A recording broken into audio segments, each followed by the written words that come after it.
Okay.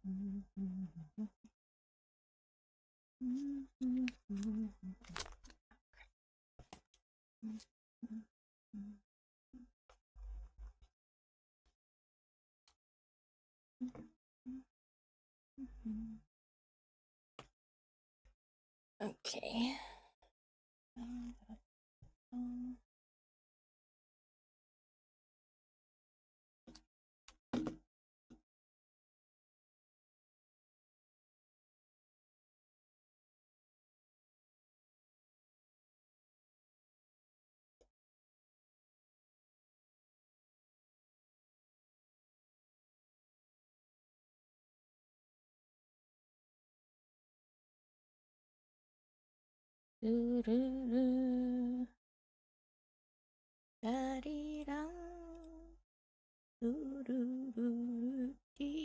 Da-da. Da-dee-dum. Da-da-dum.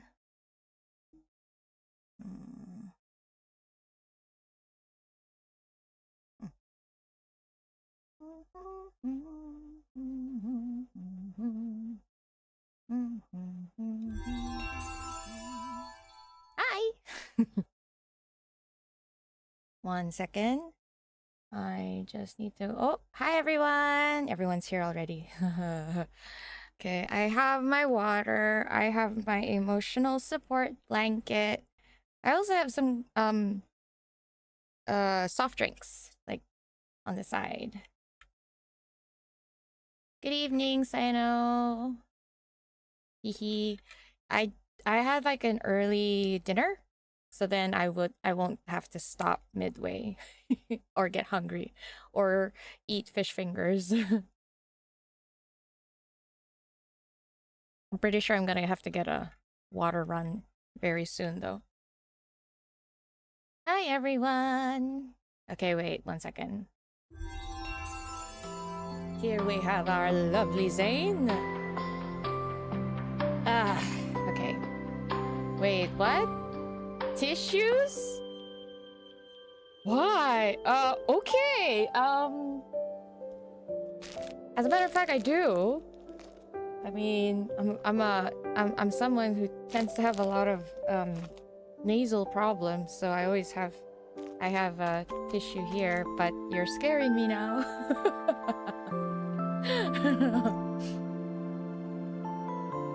You're going to quit this game? I mean, you can just ask them to rename the entire thing Love and Depression. I mean, it fits, right?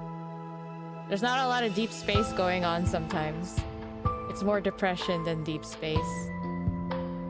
You got out of bed and decided to stretch while watching stream? Actually, that's a good idea. Doing stretches. That would be nice. Pia, you're about to go to the gym? Nice. But please take care. Maybe don't watch the stream while you're at the gym. Take care. Be careful, please. I know Xinyan said she was going to the gym. Xinyan, please don't go to... Please, I mean, no, go to the gym. But please don't watch the stream while you go to the gym. Tissue's gotta be standard equipment for the lads. Wow, now you guys are talking. An extra pack of tissues? Holy shit, seriously. Well, I mean, I did open a fresh pack, so... Okay. I guess that's why. I'm not sure. This is you, right, Duckling? Yeah, see, I recognize your icon. And I remember your name was Duckling Pia, wasn't it? But I thought you just wanted to change your name, so I said Pia. Run and cry, good for cardio. What kind of cardio?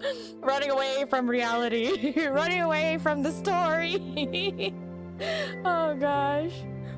Yeah, man, don't... guys, it's okay. The VOD will be there. You don't have to watch it now. Just go ahead and do your gym time. If anything, I'm gonna be up here and until like midnight, so it's okay. You might be able to catch me when you get back. Hi, Nads. Hello. Right, Cordia? Run and cry. A new type of workout. That's not something I'm used to. I'm used to crying and sitting. Crying and running, though, is different. Wow, Pia, that's smooth. I don't know, because like whatever I see in my eyes, I tend to just say duckling. Or if I see your name, I'll end up seeing Pia, because I'm looking at two different kinds of chat, right? One that's currently on the screen and one that's like on my YouTube studio. So depending on which one, because I can't see your icons on my screen. Okay, guys, so if you must know, I've gone through this. I had to go back because I was not happy with that 2-star. And I did switch the game to English because we did Japanese last time. So for this chapter, we'll go ahead and do English. Yes, I switched it to English. Whoa, what is... Whoa, wait a minute. What is this music? What's going on? Wow, this is giving me... Okay, I feel like I need to be ready for an action film. Amping your depression.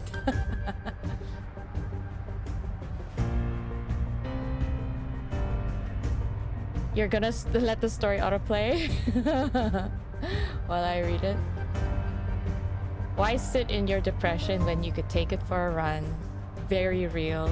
If only we were all as active when we're depressed. Okay, alright. Let's go, because I don't have a lot of time. At least not as much time as I'd like. So I have until midnight, 8:30, 9:30, 10:30, 11:30. I have 3 hours and 30 minutes, so let's do this. Alright, I forgot to ask, how's the volume? Is my voice okay? Is the game okay? Actually, last time when I did recording, it's really loud. Just let me know if the audio is okay for you guys, and if my voice is also okay for you guys. Why be depressed alone when I can do it with the girlies? Let's be depressed together. You know what they say? When negatives attract, we only create positives.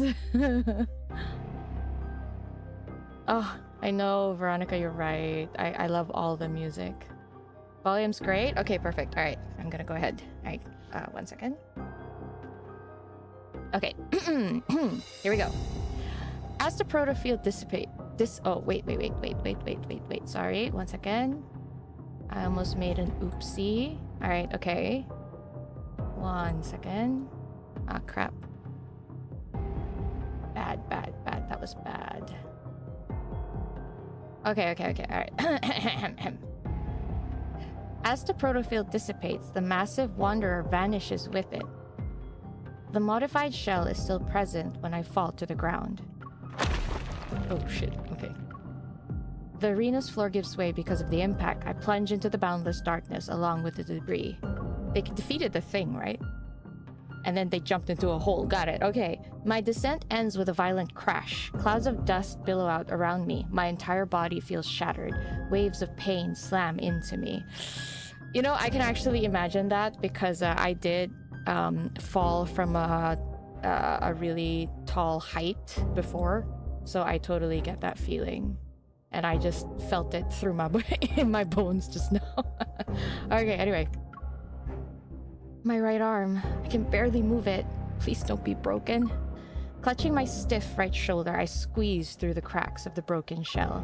A beam of light streams down through the hole above. It illuminates my position and reveals I'm in the middle of a towering corridor. Where's Sylus? The floor was completely destroyed. I wonder if he also fell down. Okay. Sylus! Sylus! Honey bun! Pookie bear! Love of my life! Where are you? No response. How dare he? I hope he's okay. Suddenly, I feel a faint tremor in my chest. Holy shit, the music's actually kind of loud in my ears. I whip my head toward the end of the corridor. Its source is there. The vibration is soothing, and it gradually syncs with my heartbeat. My feet start moving on their own. Oh dear. It's as if someone is pulling invisible strings. I'm drawn toward the darkness. Oh, wait, okay. Active life form detected. Oh dear. Verifying identity. Verification complete. Already? Okay. So I was here before. That's what it means, right? Welcome back. 0, 0. Oh. Is it gonna say 01? Oh, is it gonna say 01? Oh, right, because this is the lab, right? The lab where she came from. The sudden system malfunction warps the announcement into eerie static. It echoes between the high walls of the corridor. Welcome back, Researcher Wesley. Eh? Welcome back, Researcher Dimitri. Eh? Dimitri, I'm surprised for a moment, but the name fails to stir any significant emotions. I knew he was someone important. Welcome back, Researcher Josephine. Oh! I'm sorry, I knew, but still it's so weird hearing her name. Grandma. As each name is announced, the system's voice becomes gentler. The empty corridor is seemingly filled with the shadows of people walking through it once again. Wait, I'm confused. Why did it mention all 3 names? Who the hell is Wesley? Why? I don't remember who Wesley is. What's going on? What's going on, guys? This okay, alright, never mind. I'll figure it out on my own. Congratulations on regaining consciousness. Subject 001. How are you feeling today? She really is 001! I'm feeling awful. Oh god, okay, here we go. Guys, this is so much lore. I can't believe we're actually seeing it. Okay, the voice is quiet as though it's waiting for my response. Grandma's document also referred to me as a subject, and the system addressed me with the numerical designation 001. It's me, right? The following has been detected in the test subject's emotional state. Okay. Confusion, weariness, and anxiety. Oh, Physical MC. pain signals are also present. Oh, MC. Subject 001. Do not be afraid. The nearest researcher is located in the observation room for demonstrations. What? You are currently 126 meters away. There's someone here, right? There's someone here. Please follow the guidance lights immediately to receive assistance. Oh, you know what? If I jumped into an empty lab and then it says, there's someone a few meters away, please follow the guidance light, I'll be like, hell no, I'm walking the other direction. What the heck?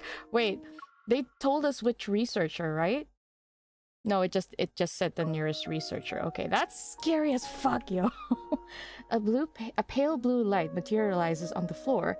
Arrows pulsates one after another and beckon me to venture deeper into the facility. Ah, MC braver than me, I can tell you that. As I walk, more passages branch off from both sides of the corridor. Totally save my butt. No way. No thank you. Gosh. Deepspace Signal Analysis Lab, Cosmic Archaeology Archives. Oh, you know what? Okay, if I saw all these, I would probably go in just to read everything. I want to know.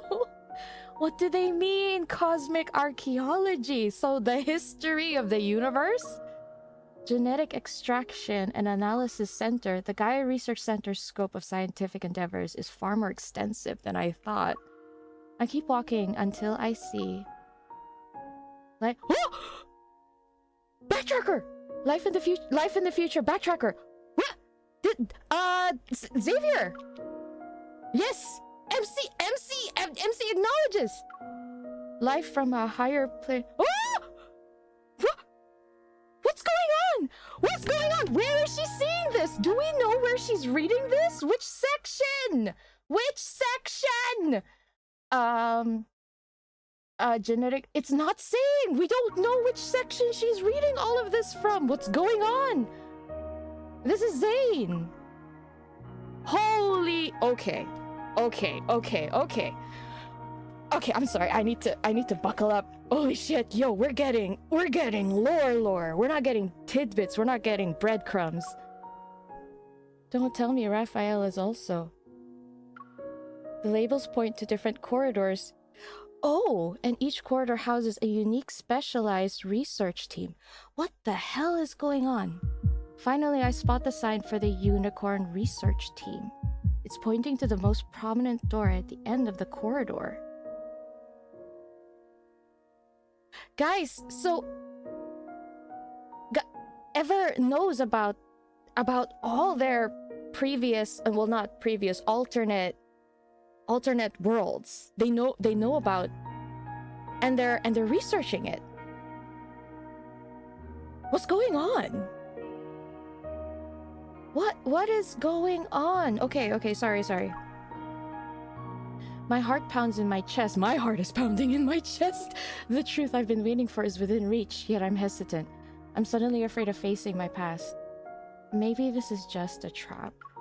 But I've come too far to turn back now. I press my hand against the sensor in the center of the door. Okay. Oh, the resonance triggers a vibration and blue light courses through the circuit. It illuminates the massive door that has been dormant for so long.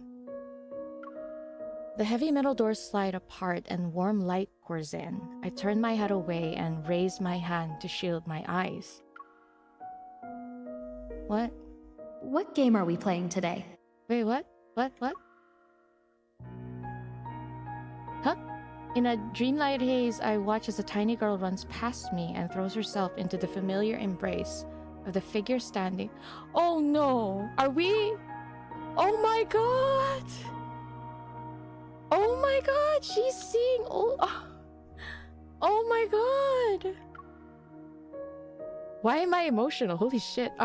I want to hug MC right now. I take half a step back and rub my eyes. The vision vanishes along with the warm light. Oh, MC. Under the harsh blue LED lights, a figure stands behind the doorway. They slowly turn to face me. You! You're finally here. It's been a while, Subject 001. Okay, I'm sorry. I'm sorry. Okay, wait. To be fair, I am tearing up a little bit, and I'm wiping my eyes. Sorry. I'm sorry, but Dimitri's voice kind of. I'm sorry, Dimitri. What happened to you, buddy? At first, you sounded like you lived thousands of years. Now it's like you were just born. Our little bomb. Oh, fuck you. How about the... What the... Oh, you piece of shit. Okay. Okay. Look, guys, remember how I talked about Karen and Sylus? It seems like they respect each other, or there's some sort of, I don't know, understanding between those two, which is why I know for sure that guy there was something up with this guy. I knew for sure. Don't you were right, Vicky. Don't trust men with fedoras. That piece of shit called her our little bomb. Yeah, I want to punch the guy in the face. Dimitri. So that's why everything here still works, even though it was abandoned for years. I wonder if the tournament he throws every 3 years has something to do with this place. The real reason you're in Charon, it's because you're guarding the research center. Well, there you go. Of course. This place holds the buried dreams of countless researchers, the seeds of world-changing discoveries. In addition... I'm sorry, I really cannot take this man seriously. I'm sorry. Maybe switching languages in between chapters is not a great idea. But I do want to hear Sylus in English. It's just, Dimitri, buddy, did they not have enough budget? Did they spend it all on Sylus? Oh, hi, Erica. Hi. We're watching this little man, this young man talking right now. Oh gosh. Like I don't wanna diss anyone, but I'm sorry. He really does not sound great. Anyway, Dimitri spreads his arms. It's somewhat of a magic. Okay, thank God. I thought he was gonna ask us to hug him. I would have, like, I don't know, flying kick him in the gut. It's where you were born. Your first home in this world. Our first... Okay. So... Okay, so we were made here. Is it? But also first home in this world. In this world. I tighten my grip on the gun at my waist. I'm waiting for the next outrageous revelation. I feel like this is so much for MC to, like, Back absorb. then, the research team accompanied you every day. We raised you as if you were our own child. Oh, shut the fuck We up. believed you represented humanity's most intimate connection with deep space. Yes, we raised you as if you were our own child that would momentarily explode when we would, I don't know, try to get you to explode or something. Okay, whatever. Piece of shit. I obviously don't like him. I know he's bullshitting, that's for sure. A flickering hologram appears behind him. Fragmented faces of figures huddled together manifest before dissolving into light and shadow. Okay. Is it like the faces of the researchers? I don't recognize any of them, yet a warmth wells up from the depths of my heart. After the Chrono Rift catastrophe, our team was disbanded. Many of us disappeared without a trace. See, okay, so now this is really solidifying that this Chrono Rift catastrophe was not activated by MC exploding. I actually thought that the Chrono Rift catastrophe might have something to do with MC exploding at first, but I don't think so. Sorry, wait, what? MC's grandpa. In this world, when he says born, I feel like he means she materialized. What? Materialized through the tunnel? Why through the tunnel? I think materialized through the tunnel? Didn't the tunnel open because of the deep space catastrophe though? I don't know. Okay, anyway. I'm the only one who stayed here to keep watch. I knew you would return one day. I've been waiting for you for a long time. You already knew who I was when you saw me at Charon. Yeah, that's why he protected her. I thought it would be because of Sylus. Why, of course. I can recognize our most precious treasure anywhere. Your power is unique, after all. Ew. I don't know. He gives me the ick, guys. He unconsciously moves half a step. Upon seeing me back away warily, his voice becomes even gentler. Oh no. Don't be afraid, my child. I've been waiting for you this whole time. I must atone for the sin I left behind. Okay. Okay. So then, okay, alright. Oh, okay. So then he's not really a bad guy. Is he trying to protect MC? Is he like grandma? I know you have many questions. Go ahead. Ask them. I'll tell you everything you want to know. Seeing the sincerity in his eyes, I hesitate. Should I ask him a question? He's offering, might as well. I might be close to the truth this time. I need to hear what he has to say. You said I was born here. Why don't you tell me what happened back then? While not an ancient beginning, it was still sacred nonetheless. Okay. Oh, are we getting a flashback? No, we're not. Oh, we are? No, we're not. A hologram of an energy graph. Oh, okay, please slow down. Depicting the process of planetary evolution appears in the center of the ruins. Planets are born and eventually they die. Then they reborn only to die again. Okay. They're making MC sound like a planet, but she could be the heart of one. Well, I mean, she sorta is for Philos. Visibly moved, he stares at the floating data curves on the display. It's a beautiful cycle. Okay, the ick is back. I asked about my origins, not humanity's. You don't have to start from when the Earth was formed. You think this is the life cycle of a planet? It's not. Oh no. It's a representation of your life, your power. Oh shit. Yo, MC. Whoa, MC, she knows now. Or maybe she doesn't believe him. Is he crazy? Go on. You are Ever's most wonderful, most magnificent creation! Okay. Dude, you gotta chill. A blank expression appears on my face. I can't even pretend to play along anymore.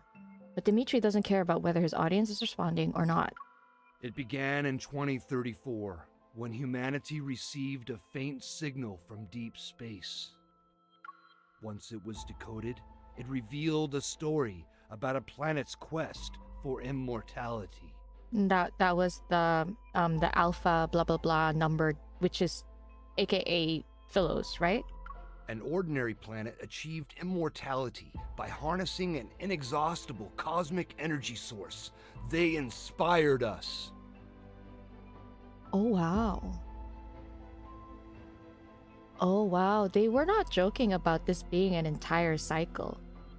Because if the timeline is to be considered, Sylus is one of the possible futures for this planet.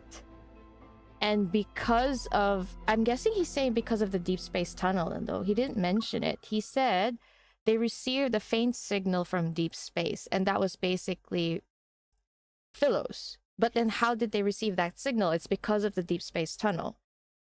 So basically Sylus made them pursue immortality. And it's very weird because Sylus is basically the possible futures of the world that Ever is trying to go. Yeah, I mean, you know, when the MV showed that Mobius strip, it is literally a never-ending cycle. Gosh. Zav's Sylus, yeah. Sylus field equals MC equals cosmic energy source equals MC is stardust. MC is not human, basically. Oh gosh, okay, sorry. But this is so much. I don't know how MC is feeling right now. If I were her, I'd probably just shoot the guy in the head, to be honest. I'd be like, shut up. We conducted an experiment using collisions to recreate this inexhaustible cosmic energy. Okay. After several failed attempts, one proved to be a success. The energy manifested. However, no one expected it to appear inside a child's body.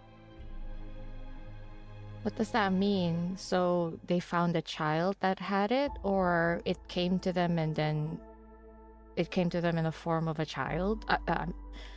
And that child was you. Yeah, we know, Grandpa. The powerful energy fluctuations we were waiting for, they came from you. The power was impossible to analyze and measure. It only grew stronger as time passed. It grew like a planet and reached its peak on day 27. Oh dear. Then it started to decay on day 36. Okay. On day 41, it disappeared completely, dead. Then it was followed by an explosion. Oh, I don't like this. So, what? MC as a child only lived for 41 days before she had to repeat the cycle all over again? That's horrendous. What the hell? It manifested as a child. Maybe that's why Astra hates MC, because she's a godlike being and we know gods are petty. Could be, but remember Astra is all about keeping the fates, right? I'm guessing the fate of the world is interrupted because MC as a variable has pretty much branched its supposedly linear timeline into different possibilities. And because, you know, she is, quote, the variable. So I can understand why Astra doesn't like her. MC's the Big Bang Theory. Checkwa! Stop! That's so mean! Guys! Stop! Alright, this is a horrible truth right now. What do you mean, Big Bang Theory? God damn. Oh my gosh, you guys are crazy. Shortly after, your power reconstituted itself and began to grow once again, just like a planet. Okay. Therefore, we believe the power of the Aether core within your body is equivalent to the energy of a planet. Okay. With growing intensity, his gaze gradually shifts from the hologram to me. It's as if he's seeking my confirmation. Oh. I don't believe it. You're not sick in the head, right? Fascinating. I'm gonna say fascinating because that is definitely how I feel right now. And facing a crazy man like him, I'll be like, fascinating. It's not wrong though, the Big Bang Theory. Could be. Vanessa, stop! Wait, what are you saying? What are you saying, Vanessa? Stop! Oh my gosh, you know what? Big Bang Theory, menstrual cycle, pretty much because it is the cycle of life, right? So you're really not wrong, neither of you. But guys, time and place, please. Gosh. You love this part, Glory? Okay, I want to know why. Let's see why. Fascinating. I can't help but let out a scornful laugh. Oh, how do I do scornful laugh? So, you're saying I could destroy and rebuild everything on a whim? Is that why you're telling me this? You want me to help you destroy the world? Dimitri's outstretched arms are slowly lowered as a look of dejection appears on his face. Oh. I don't blame you for being skeptical. Even we who witnessed your birth firsthand were at a loss. We didn't know if we should let you grow up like a normal person or use you as a resource. Okay, ew. Ew. Major ew. Okay, gross. Ah, wow. Okay, gross. DLLM. No way. Disgusting. Gross. MC, you have a gun. Let's use it, shall we? Would this immense power lead to catastrophe? Ah, there goes that caring facade. Took you long enough. Referring to this place as my first home and talking about a magnificent creation, in the end, it was about making a massive profit. Even in the ramblings of... Oh, right, yeah, ramblings. Even in the ramblings of a madman, fragments of truth lie hidden beneath insanity. From his words, I can piece together whatever wanted to obtain via unicorn. They desired a new kind of energy that was far more powerful and plentiful than Earth's natural resources and protocore energy. Maybe that was when Ever set their sights on the Aether core. You have no idea what kind of temptation lay before us back then. While Dimitri is engrossed in his fervent monologue, I keep an eye on his unstable state. I also use this as an opportunity to examine the laboratory. So guy's monologuing and MC is like surveying the area. Right, Cordia? You're right, absolutely. Dude really puts the ick in sick. So true, so true. Grandma was good. I think she wanted her to grow up. I do think Grandma tried her best to redeem herself. She was... You know how sometimes scientists get so lost in the sauce? You know, they crave for discovery, finding answers. And I do believe that in that, you know, in that high of finding the truth, she did. There is no doubt that Josephine did wrong by MC as a child.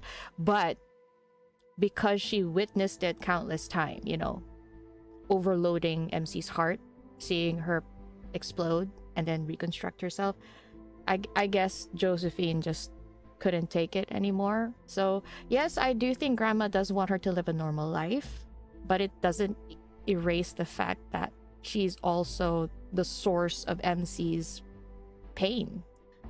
But that's the thing, it's an interesting story. It is an interesting story. It's like a very interesting connection.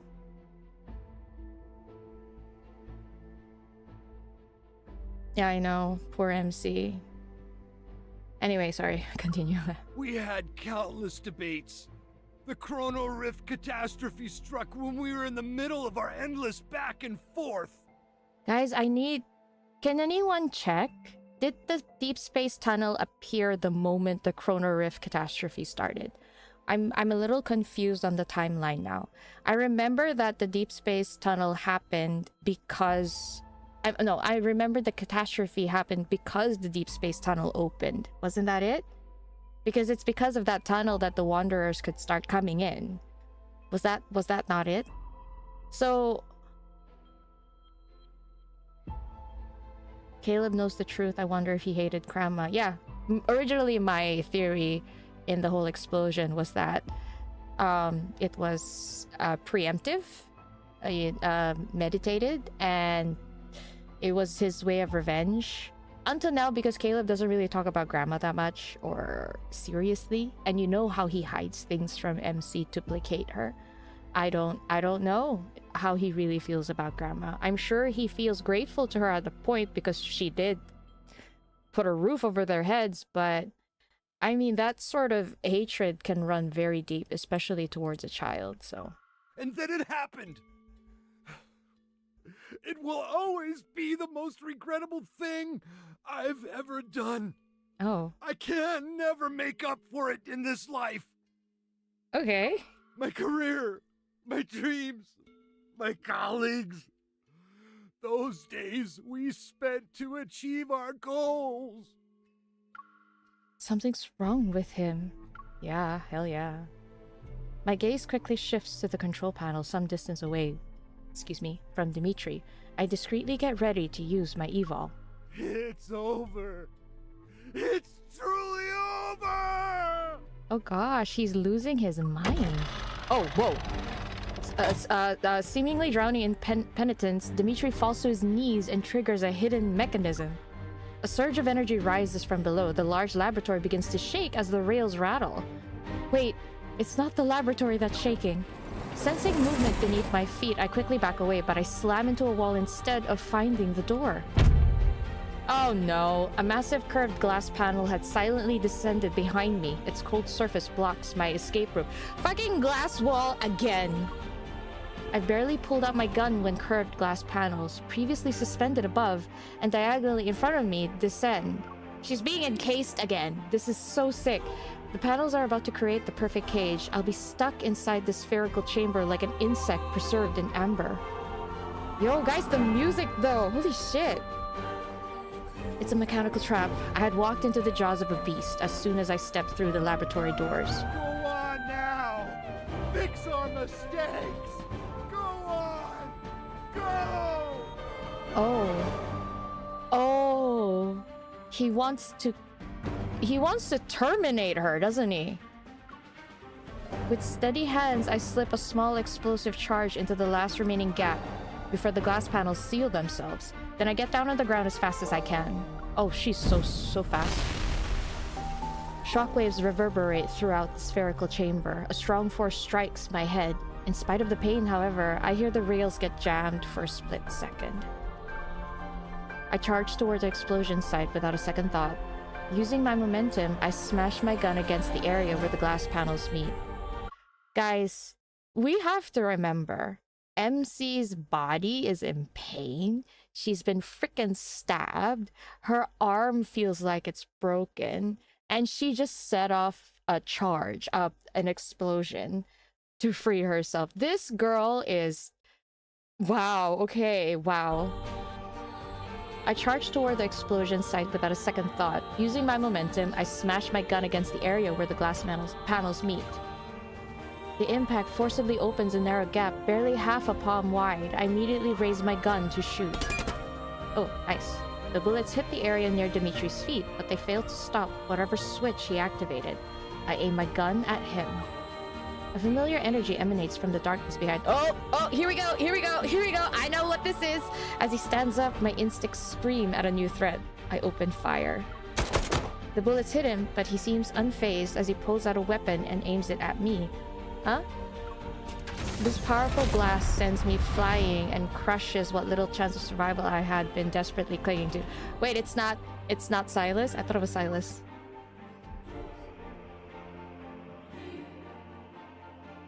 Oh gosh. I know, Sarah, I love the BGM as well.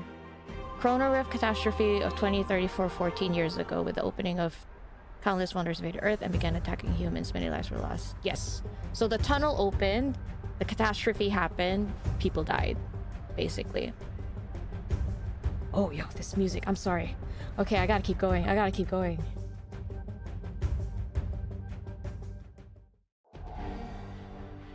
Chaos, agony, the freezing cold. My body feels like it's being crushed.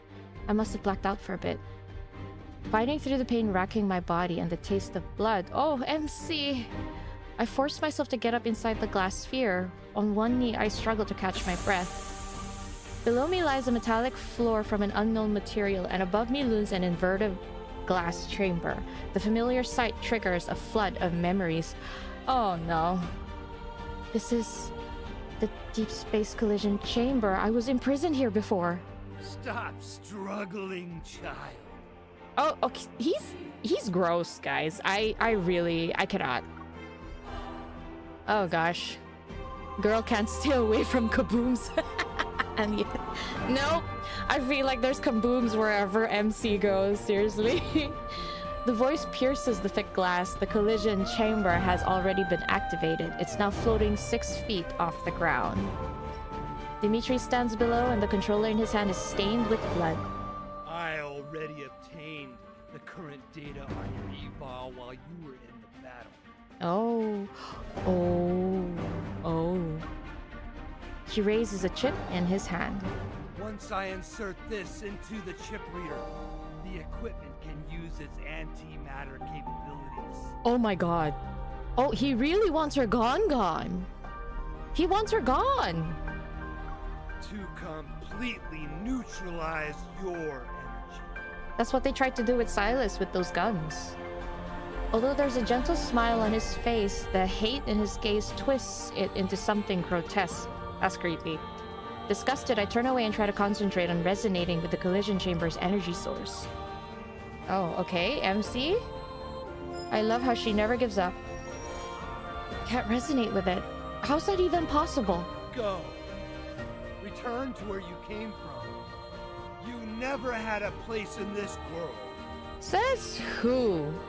Humans who foolishly try to control a power as great as yours will only bring disaster upon themselves. I will have to agree with that, yes. The Chronal Rift catastrophe and the Wanderers. It was all because of our greed. We should have never created you. Oh dear. Okay. Okay. So, yeah. He's a researcher. He did something dumb, and now he's trying to correct his mistakes by making MC pay. That's so shitty. Like, you brought her here to begin with. You tortured her as a child, and now you think it can all just go away by, you know, deleting her. Like, what the fuck? Seriously. He's the only one who thinks she's a mistake, unlike Josephine.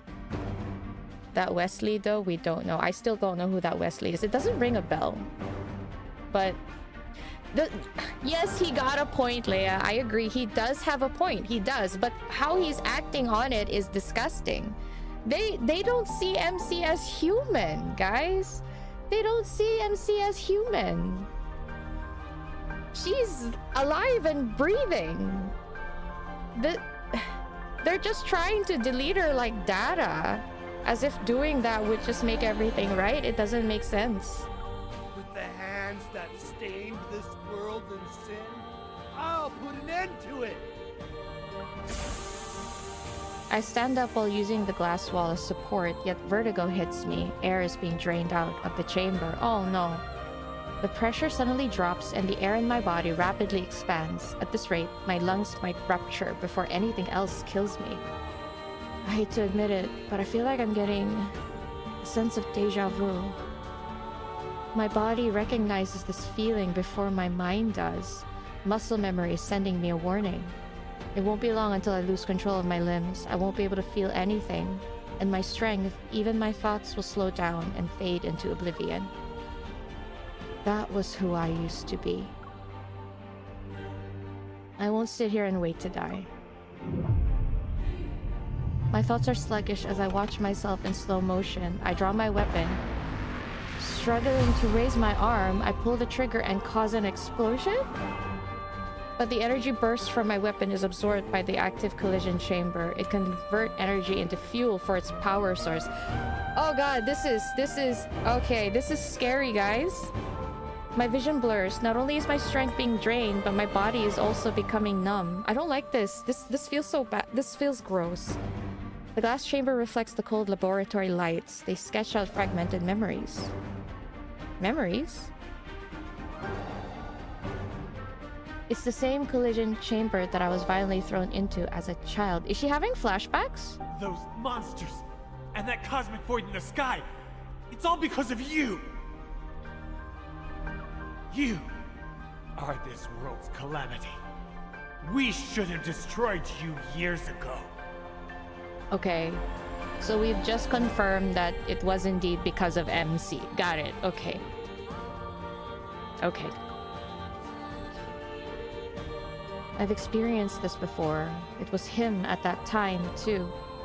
The contorted face of the young man begins to merge with Dimitri's weary, wrinkled face below. Then I lose my sense of direction. Since that day, I've been the only one who is determined to destroy you. I failed before, but time proved to me that I was on the right side of history. Oh, calm down, my goodness. I will finish what I started and atone for my past failure. This lunatic. Be gone! Go back to where you came from! Just die already! I refuse to let this maniac kill me. A powerful resonance resounds and builds within the chamber. It syncs up with the tremors deep within my heart. I desperately try to maintain control. I'm attempting to seal the weak spots that echoes create, but I'm fighting a losing battle. The resonance's energy hums and shatters invisible chains. My consciousness breaks free from its physical cage and my soul rapidly surges forth. What? Wait, what?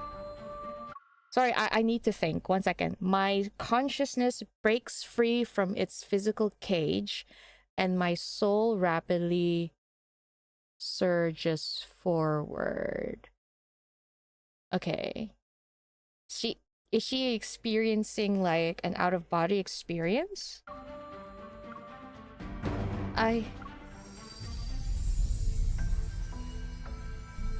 Whoa, what's going on?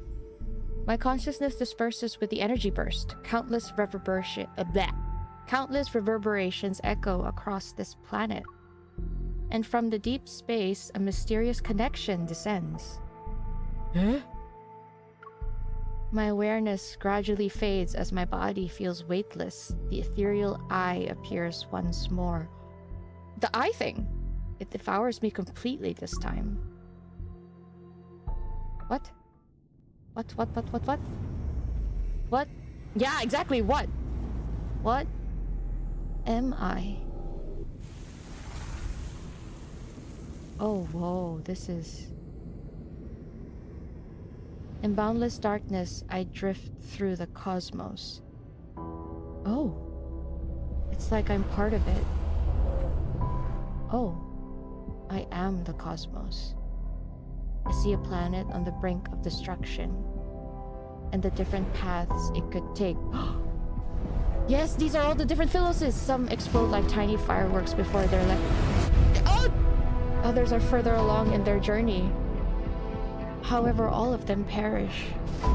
And at the end of their lives, each planet collapses inward. A tiny core takes its place. The one born from the extraction, the orbital core. It silently floats in space, as energy stirs from its slumber. Cosmic strings resonate with it. Space-time twists and stretches. Everything and nothing has changed. Yo. The orbital core descends upon a planet nearing collapse. It's waiting for the end and its own birth. Oh my god, guys. Am I understanding this right? Can I pause? Is it okay to pause? Yes, guys, am I understanding this right? All the different timelines, all the different kinds of Phylluses, because like I said, every Phylus we've seen is a possibility of the planet that they're on. This is the different routes it could take. Because MC is a variable, she branches out the future. But you're telling me that the future of this planet, when it dies, it gives birth to freaking MC? Am I understanding this right? They give birth to MC. That core floating, that original, I guess, or origin, this core, that's MC. Yeah, they all exist at the same time, yet separately. MC is multiverse. No, but you see, when the world exploded and created that origo core, and then it falls down, it shattered time and space. That's why they said everything and nothing changed. It pretty much just pierced through like the cosmos and created different branches of reality because it was born. And what's crazy is that, yeah, it is a never-ending loop. The world dies, she's born, she descends on the planet, destroys it, and then she's born again.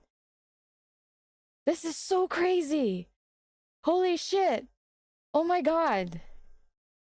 Oh, this is insane. Oh my god. Yes, hence the loop. Hi, Christine. Hi.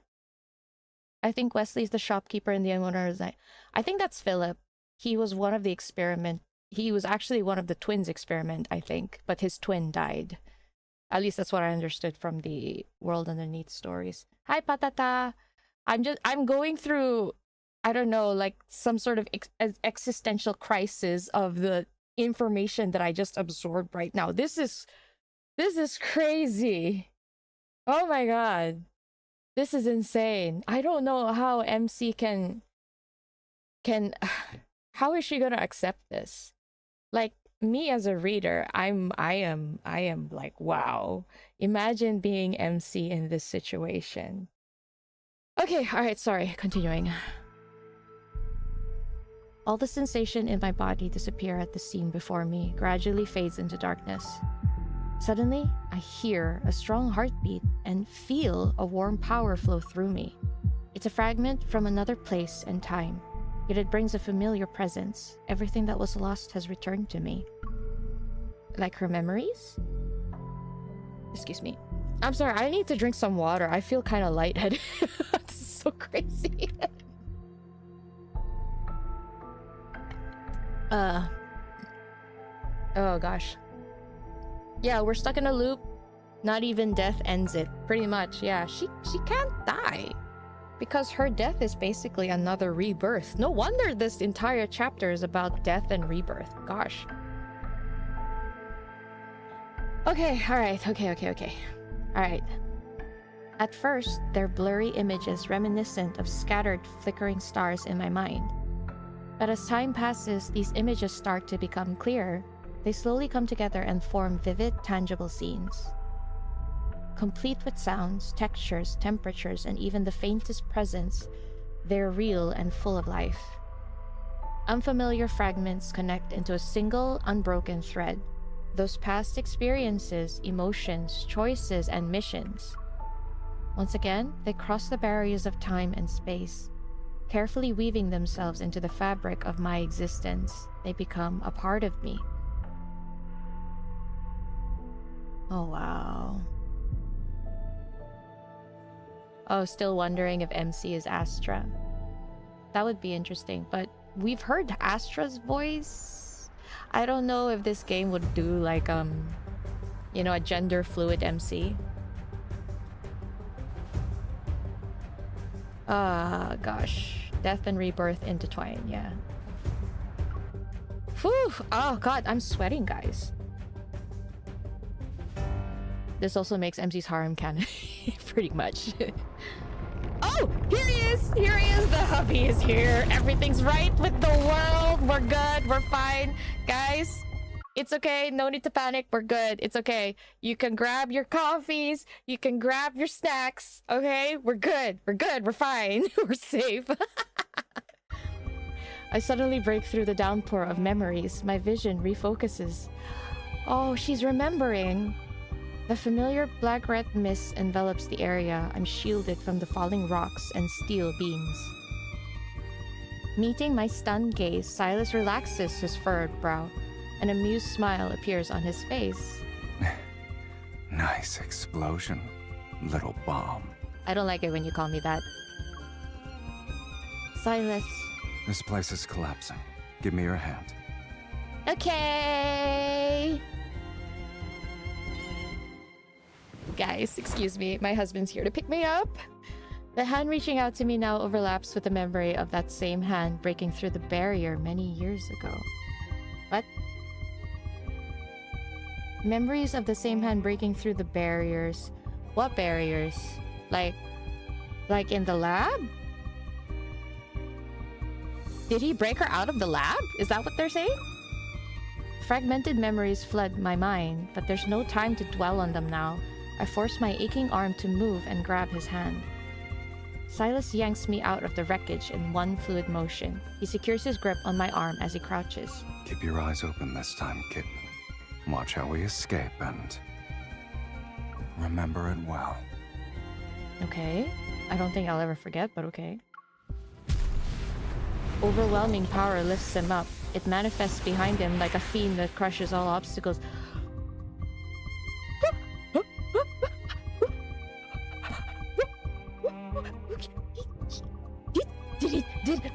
Guys, did he take out its wings have blocked out. He took out. Oh my god! Oh my god! Oh my god! He took out his wings. Oh my god! It's Dragon Sylus! He's still a dragon! Okay. Okay. Oh jeez. Okay, wait. I need to drink my water. Okay.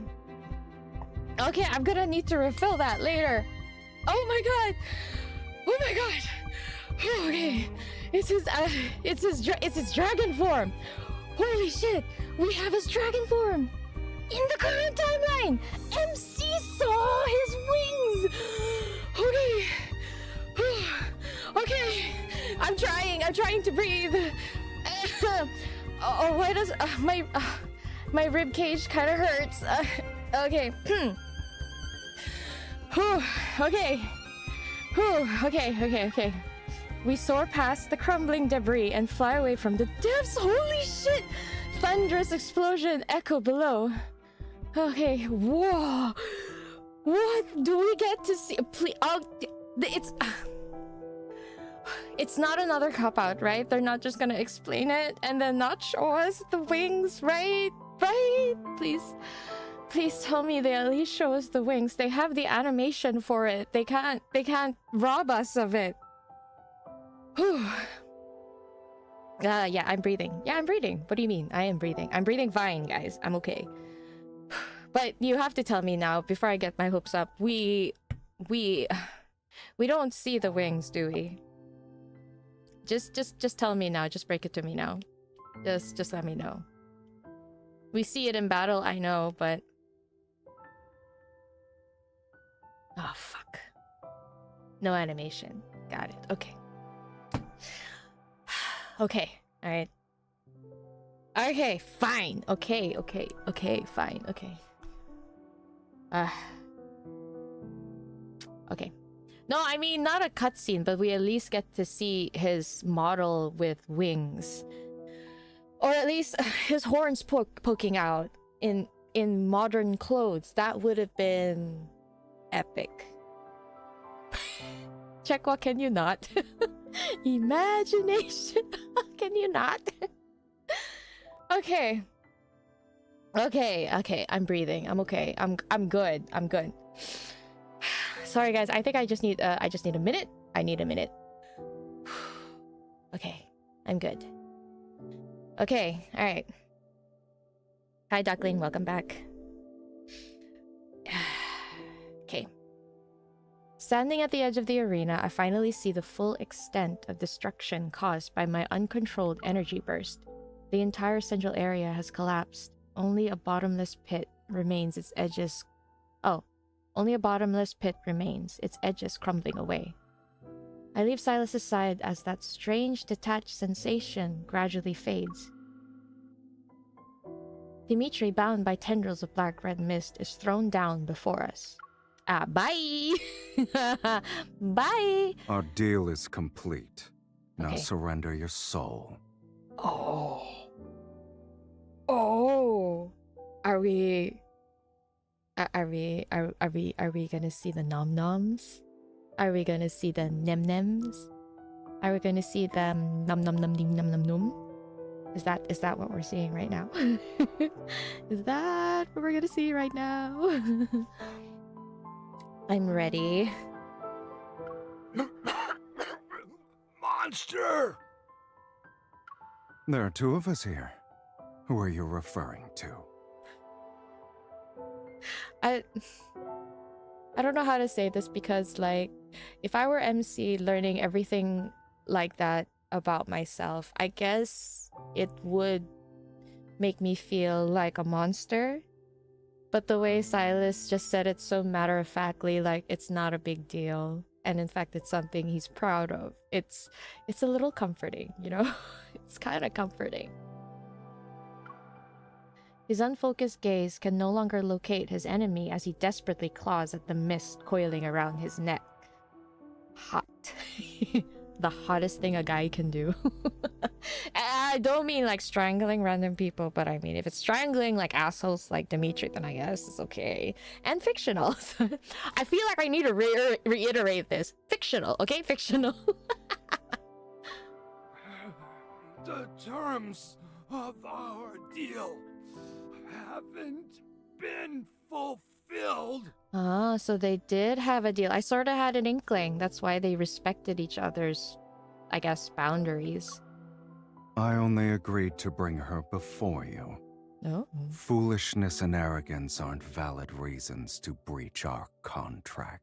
Guys, this is so hot. I'm sorry. Woo! Please talk more. We should have cards where we get to see Sylus work because that would be the foreplay for me. Just saying that's what will get me going, Sylus. Like I headcanon that MC loves watching Sylus work because like, I mean, do you see what it does? You see what it does to you? Imagine what it does to her. The girl who could actually go in there and touch him. So, yeah. I'm sorry, that turned pretty sad. Sylus violently grabs Dimitri by the collar. Oh gosh, guys, I feel like I'm watching Korn. I'm watching, like, Korn right now. The mist swiftly coils around the former researcher's neck. I'm fanning myself, Kira, don't worry. How much she's grown. Look at you. Thinking she's still the little girl whose life you held carelessly in your hands. Oh. Man after my heart, gosh. Like every gambler who overestimates themselves, you are not as clever as you think you are. Okay, I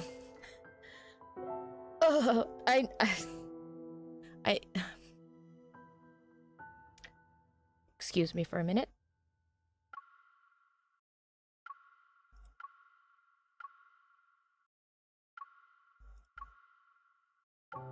You saw nothing. Move along. I know who's behind the antimatter. Let me go. Oh, so it wasn't Dimitri that developed it. Okay. With a contemptuous laugh, Sylus forcefully turns Dimitri head to face. Oh, Dimitri's head faced me. Got it. Oh. Get a nice long look. Oh, God. It'll be your last. Oh, God. And do your best to remember the person who brought about your downfall. Oh, God. Oh, whew, guys. I feel like, Like, guys, look away. Look away. I'm just saying. I don't like how this guy is making me feel right now in front of an audience. Okay, I feel like a little bit like an exhibitionist right now. What the heck? Sylus, stop. Calm down. Die with a smile for us. All right? Yes, sir. Anything you want. Oh gosh. Okay, wait. Guys, I'm just saying. Die with a smile for us. All right? This can be my alarm ringtone. I can listen to this and I would wake up in an instant because it feels like Sylus has given me a mission. I need to rise from my slumber and complete it in order to appease him, okay? This is... Die with a smile for us. All right? This is it. This is it, ladies. We've peaked. We have peaked. This is it. This is what will get me going. This is what makes me thank the Lord that I've lived up this long. I thank myself every day that I survive the daily struggles of work or just life in general in order to wake up to this line. Die with a smile for us. All yes. right? Yes, this line. I'm just saying. I'm just saying. I hope Infold is paying him well. He better, like, bro better be getting that bag. Seriously. My husband asked if I was okay while I was watching this. I told him to mind his business and benefit later. Dare, you queen. My husband better be grateful. Oh god. Alright, I'm sorry. Whew, okay. Okay, I'm sorry. Alright, okay. Continuing. As Dimitri's screams and body are swallowed by black-red mist, I turn my gaze to the center of the arena. Hi, Lami! One after another, muffled explosions resound underground. This place will be gone for today. Oh, after today. It won't reappear anytime soon. The laboratory that was never meant to exist might hold a few childhood memories. I might have cried in some corner or laughed in front of a platform. Perhaps I made those researchers who saw me as an otherworldly specimen believe I was just a normal child for a moment. MC. Or maybe none of that ever happened, but it doesn't matter anymore. Oh, MC. How much do you remember? Oh. A lot. But it's all jumbled up. I ignore whatever happened to Dimitri and look at Sylus. She remembers? Like everything? That deal you made with him. Was it when I escaped from the research center? Yeah. Did you bring me here so I could remember everything? He doesn't look at me. Instead, he speaks as if he's addressing the darkness beneath his feet. You would have done this sooner or later. He's not wrong, but I can't imagine how Sylus was probably impatient and wanted to move it along. Wait, what do they mean remember? She's talking about... I'm sorry, 1 second. Wait, was it when I escaped from the research center? So that was during the catastrophe and she used the commotion to escape, right? Right? She said she remembers Sylus smashing through barriers. Did Sylus bust her out of the lab? I feel like that might be it, but I could be paranoid. That's just who you are. Then shouldn't you be worried about my power destroying you and this world? Should I be? I stare at his profile to emphasize my point. Right now, I can't control my power when it fully manifests. Assuming it happens again, everything here might be destroyed like my soul. With a slight smile, Sylus shakes his head. He raises his hand to draw my attention on something. A familiar linkage materializes between our wrists to bind us together. Oh, why does that bring me comfort? Sorry, but your soul doesn't have the privilege of leaving whenever it wants. No. I'll keep you bound to me for all of eternity. Our connection transcends this place and this world. What the fuck? Okay. I'm sorry, wait. Okay. So, are you done looking around? No. Oh gosh, why am I tearing up already? I guess there's nothing else to see. Sylus nods and turns to leave. As his arms move, the linkage forces our steps to be in perfect sync. We're done here. Let's go home. Oh. Okay. In the vast cosmos, my power has no starting point or destination. It appeared when the universe was created. It's a fundamental law etched into the fabric of existence. Okay. At some point, a force, weak yet unbreakable, began to bind me. And with it came an endless fall. She's talking about that never-ending loop. Oh, we're back here. Yo, was this the tunnel opening up all this time? That little door opening? What?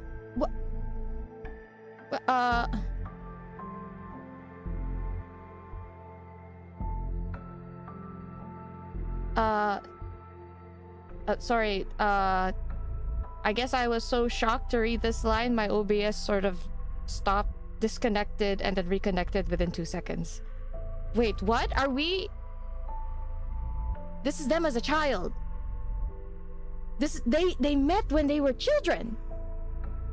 What? Oh my god, guys, my brain is actually overloaded. What is going on? You're not going to team up with me this time?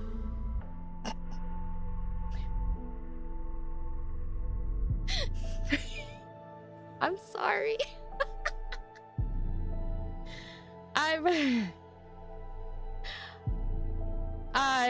I sort of wish I kind of the child voice is taking me out a little bit. I have to be honest. I'm sorry, but this is definitely Sylus as a child, huh? This is Sylus pre-puberty. I hate teammates who try to steal my points. Then, what do you hate more? Teammates who steal your points? Or teammates who can't keep up with you? I'm thinking, guys, let's not judge. This is Sylus still developing his Adam's apple, okay? That's why. okay. He's still developing, all right? Why are you making fun of him? Guys, what's wrong with you? I'm sorry. You're so annoying. If you steal my points again, I'm throwing in Tartarus. Wait, what? Tartarus? Are we back at that Philos? Okay. Sorry. Sorry. Give me your hand. We're a team now. Yeah. His one-liners are still the same, though. The disconnected scenes flash by in a random order. Sometimes they're blurry and hazy. Other times they're crystal clear. Yo, MC is remembering! Holy shit! As time marches on, the deep space tunnel, vast and capable of tearing apart any form of energy, separates us? What? As time marches on, the vast and capable of tearing apart any form how did that... Okay. The memories dissolved into my current reality. Images overlap. I recognize the figure before me. But now he's tall and imposing. He descends with his fierce pride. Below the sky he materializes before me. In the destroyed laboratory, he came to her as Dragon Sylus. He silently stares at the collision chamber before smashing through its barrier with his fist. Oh my god, he did bust her out. He did bust her out. Wait. They were at an arena as children, but then they got separated by the deep space tunnel. How did that happen? I'm just gonna keep reading. I'm sorry if I'm not reading chat so often, guys. I just really need to know. I need to know. Whew. Okay. In the timeless N109 zone, I fall into a deep dreamless slumber. Oh, they're back. Okay, they're back. When I finally open my eyes again, it takes me a while to reorient myself. Is that all we see of the flashbacks? We don't see more? Remember the magnum opus line about growing up in the same garden? It's in reference to this new lore. Yeah, I got that, but like, what tore them apart? They said the deep space tunnel tore them apart. That's all? Really? Dot? Seriously? That's all? What the heck? Okay. Okay. We get answers as well as questions, yeah. No, but that is a smart way to write the story, I guess. But, gosh, okay, Anyway. When I finally open my eyes again, it takes me a while to reorient myself. I stare at the intricate patterns on the ceiling for a long time before a single fact slowly dawns on me. I'm alive. As if a switch has been flipped, I finally became aware of my surroundings. Outside, the distant roar of gunfire and artillery resound while music plays nearby. More details will probably be released when the second Sylus myth comes in, probably. See, that's why we're getting these story updates. I think they're trying to set us up for the new lore. I wonder if the new lore will...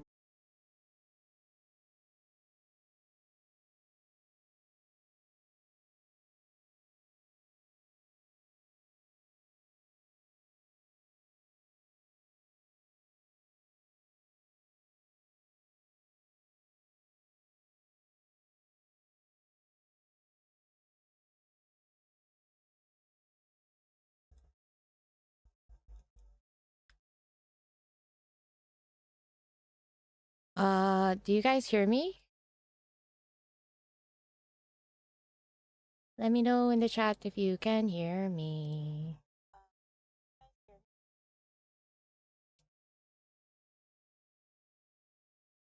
Oh, okay, perfect. Oh, thank God you can hear me. Oh gosh. I'm so sorry. That was so random! I've never experienced anything like this. This is so weird. I wasn't the only one that panicked a little bit. Literally all my neighbors, we opened the door, we went out, we were like looking at each other, like what's happening? But the moment I peeked my head out of my door, the lights came back on. So anyway, I'm guessing it's fine. I don't know what happened. Oh, so the rumble that I felt, right? That is because this building runs heavily on a lot of electricity. So when all the electricity died, it's like the hum of all the machines just boom. That's why.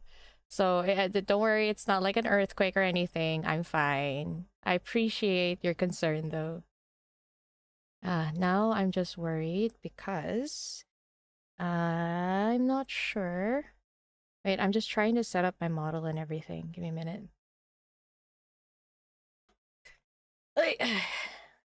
No broken cups. No thunderstorms. It was like just a very light rumble. Like I felt the ground go like brrrrum. That's it. And it was so fast. It was just like brrrrum, like that.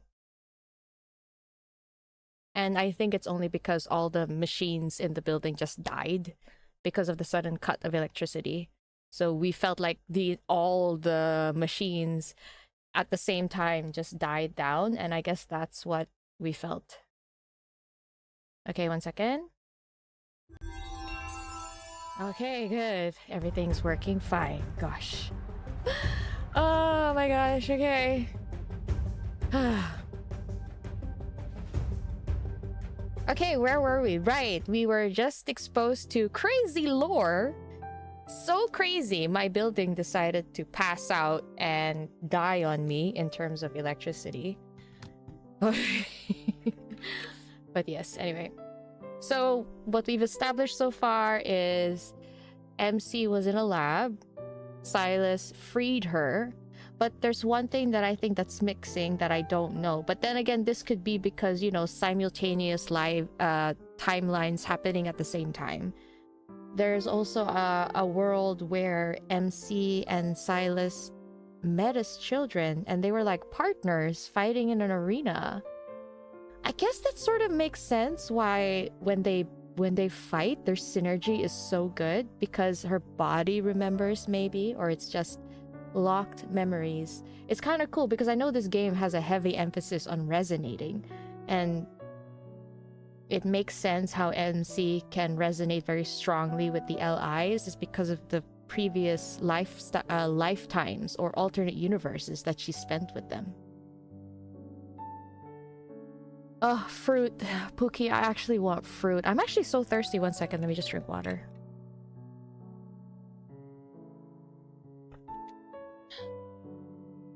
The arena scene is the hinting of their new myth. I hope so. I would kill to see Gladiator Sylus because you know what kind of outfit I'm thinking, right?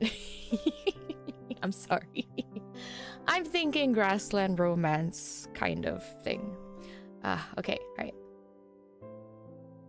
Oh crap, wait guys, sorry. I'm gonna play an ad very quickly. Let me just write it in the chat.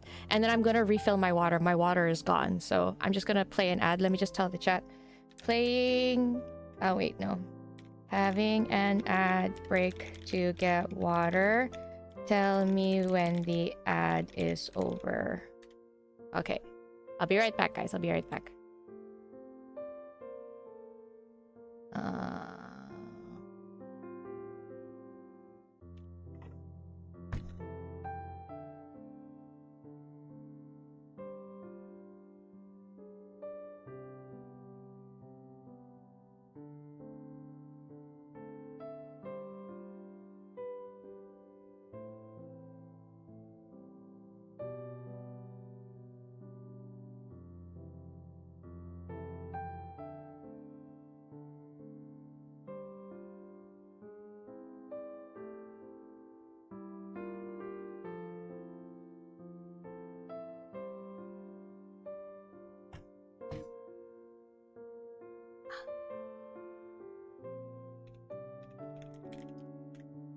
Ad still going, guys? Or is it done?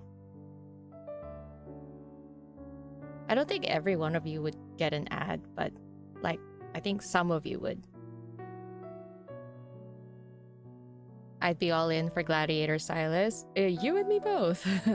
Get in line, Nikki. But yes, I can't wait for Gladiator Sylus. Okay, thanks, Kira. If it's done for you, then I guess it's done for everyone, right? It's true, I'm gonna sob like a crazy woman if they have to kill each other at the end. Oh no. Why would they do that? Why? It's gladiating, right? They have to fight monsters, probably. They said wanderers, right? Okay, alright, so I've seen this already. I wanna go ahead. Okay, as if a switch has been flipped, I finally become aware of my surroundings. Outside, the distant roar of gunfire and artillery resound while music plays nearby.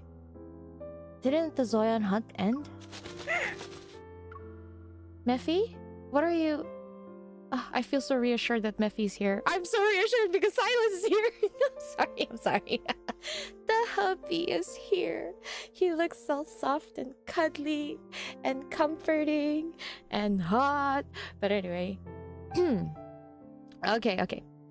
I sit up and look around. Mephisto is perched on the bedside table. He bobs his head under Silas's finger like a chick pecking at grain. Oh! Why is Mephi being so cute right now? Why are you here? Shouldn't you be asking that to the person who carelessly fell asleep? Okay. Oh. I raise my hand but don't see the familiar linkage. Massaging my temples, I realize my distant memories have started to blur with reality. Is she forgetting again? How long was I out? Don't tell me it's been 4 or 5 days. You would have starved to death in that case. Sylus is lounging in a small armchair next to the bed. He's looking out the window. Several gemstones, 3 wine glasses. Sorry, I'm burping for some reason. Excuse me. And a marker are scattered across the nearby side cabinet, small table, and floor. It's morning. And more importantly, it's been 3 days since the Zoean hunt ended. Oh, Overtime Zoean. is almost over. Zoean. Oh. Whoa. A terrifying explosion resounds in the distance. Seconds later, the windows rattle from the shockwave. Literally, that's not what I was experiencing a few seconds ago. The arena is in ruins. Why would anyone still fight to be its owner? For certain people, that place still has important stuff. And with Dimitri out of the way, their battle will be more ruthless. I can imagine. Sylus's gaze is still focused on what's happening outside, his hair swaying because of the shockwaves. He maintains an aloof attitude. Oh, we're going closer. But just as I like. Curious about what he's looking at, I get out of bed and approach the window, but I can't even make it there before settling into a small armchair. I nudge Sylus so he can make room. Oh, okay? What's going on? My whole body feels weak. It's like I've been thrown into space and had to orbit Earth 3 times. You didn't hit me while I was asleep, right? She's so cute, what the heck? Mephi makes you happy. I know, right? Every time Mephi's out, I'm like, Mephi! I don't know why. I guess it's just because, you know, animals make you happy. Between the 2 of us, you'd be the one to do that. He's not wrong. Did I hit you while I was sleeping? Sylus holds up 2 fingers and glances at my right hand. Twice. I had no idea. I was dreaming the entire time. Maybe I got too excited.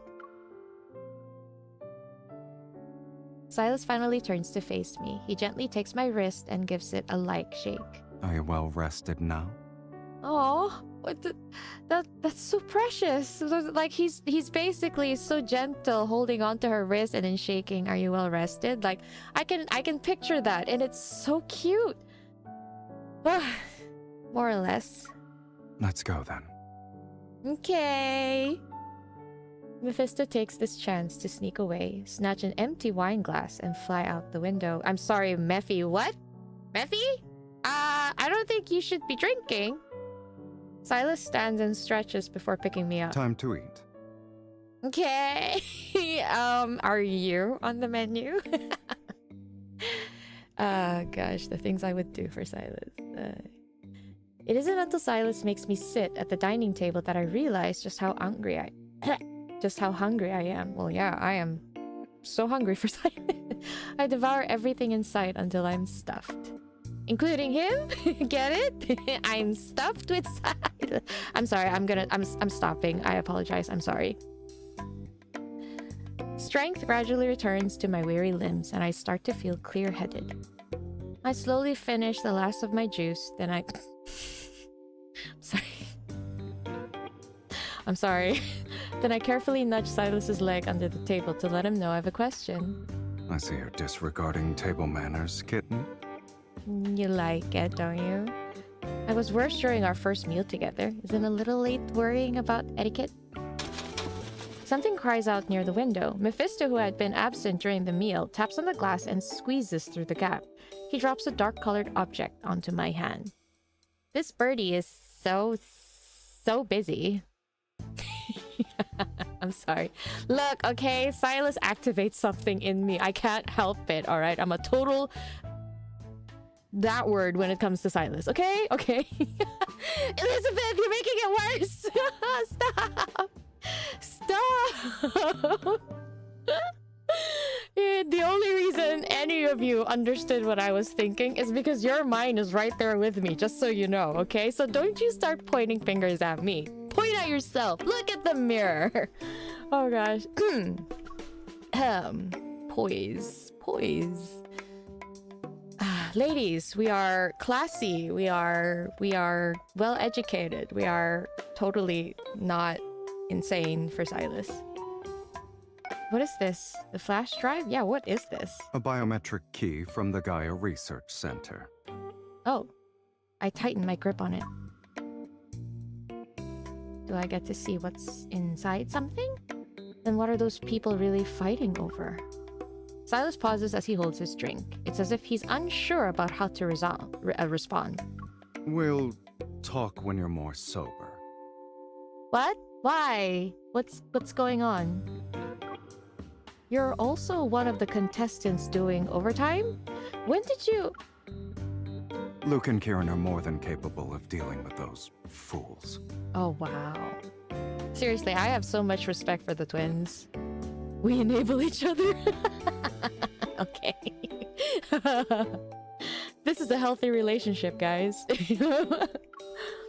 The key shows signs of age, and someone has scratched off its identification number. It's impossible to tell which researcher served as its original owner. Possessing the key means having authority over the abandoned Gaia Research Center, even though it's nothing but ruins now. Wow, he did all this for MC. A wisp of black-red mist creeps up the back of my hand, forces its way between my fingers, and tries to take the key away. Sir? Sylus? That's my trophy. Give it back. Why did you put it? Why'd you give it to me then?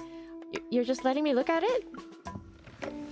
Sylus stretched his long legs to push his chair. Oh, please, describe more. I beg.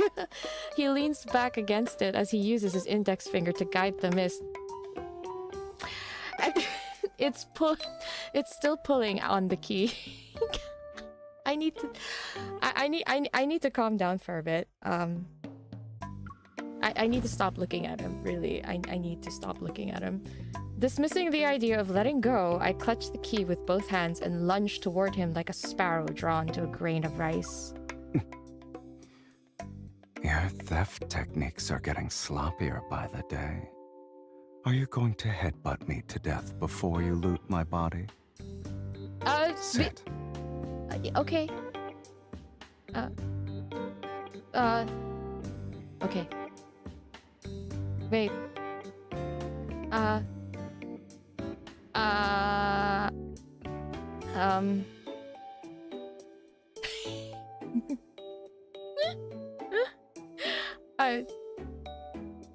I almost felt the need to go woof woof for some reason.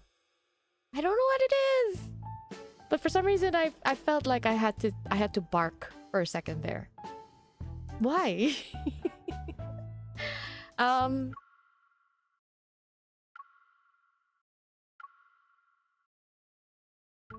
Look away, guys. Look away. Look away.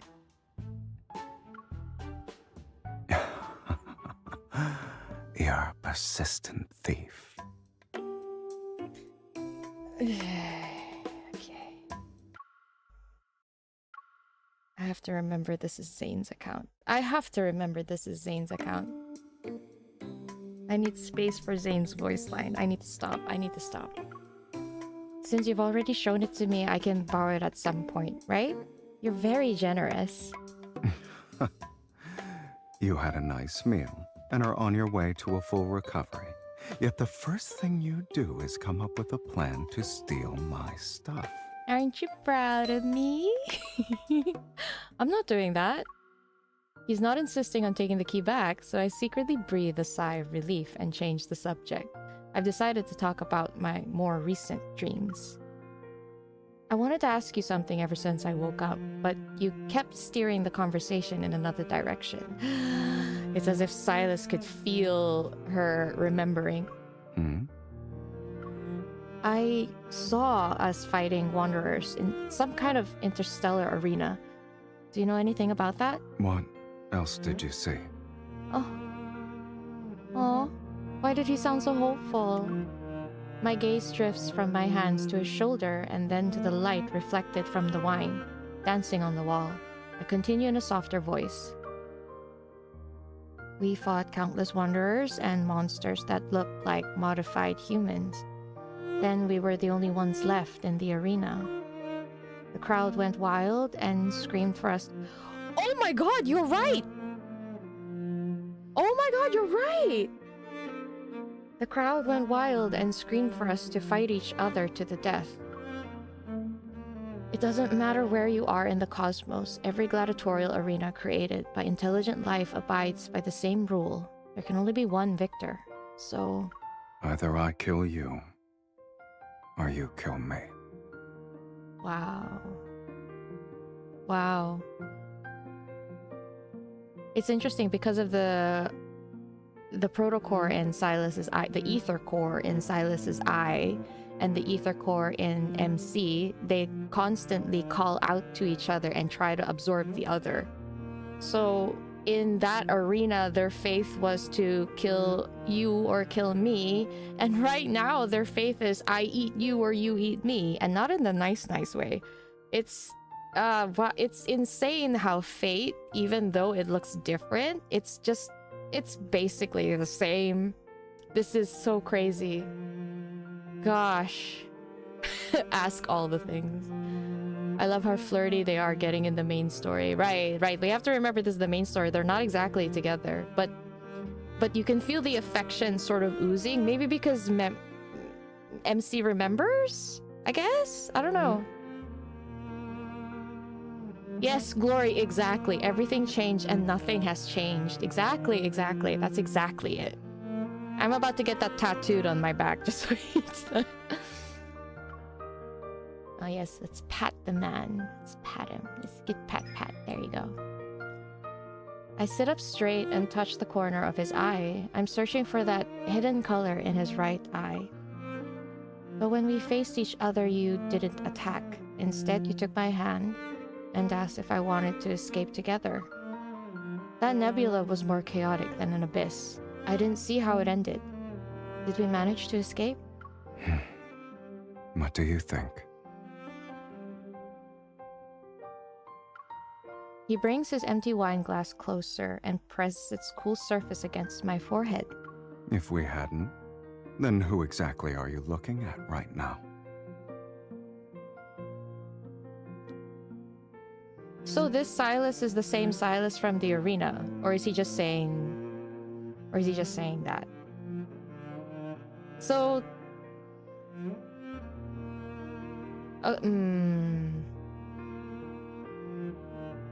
I honestly believe Sylus' story doesn't have a happy ending even if MC chooses him. Why would you say that, Veronica? Why? Just stab me in the heart, it hurts less. What's wrong with you? Veronica, are you hungry?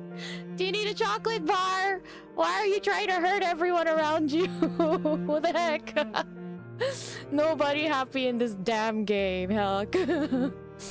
Oh gosh. What the heck?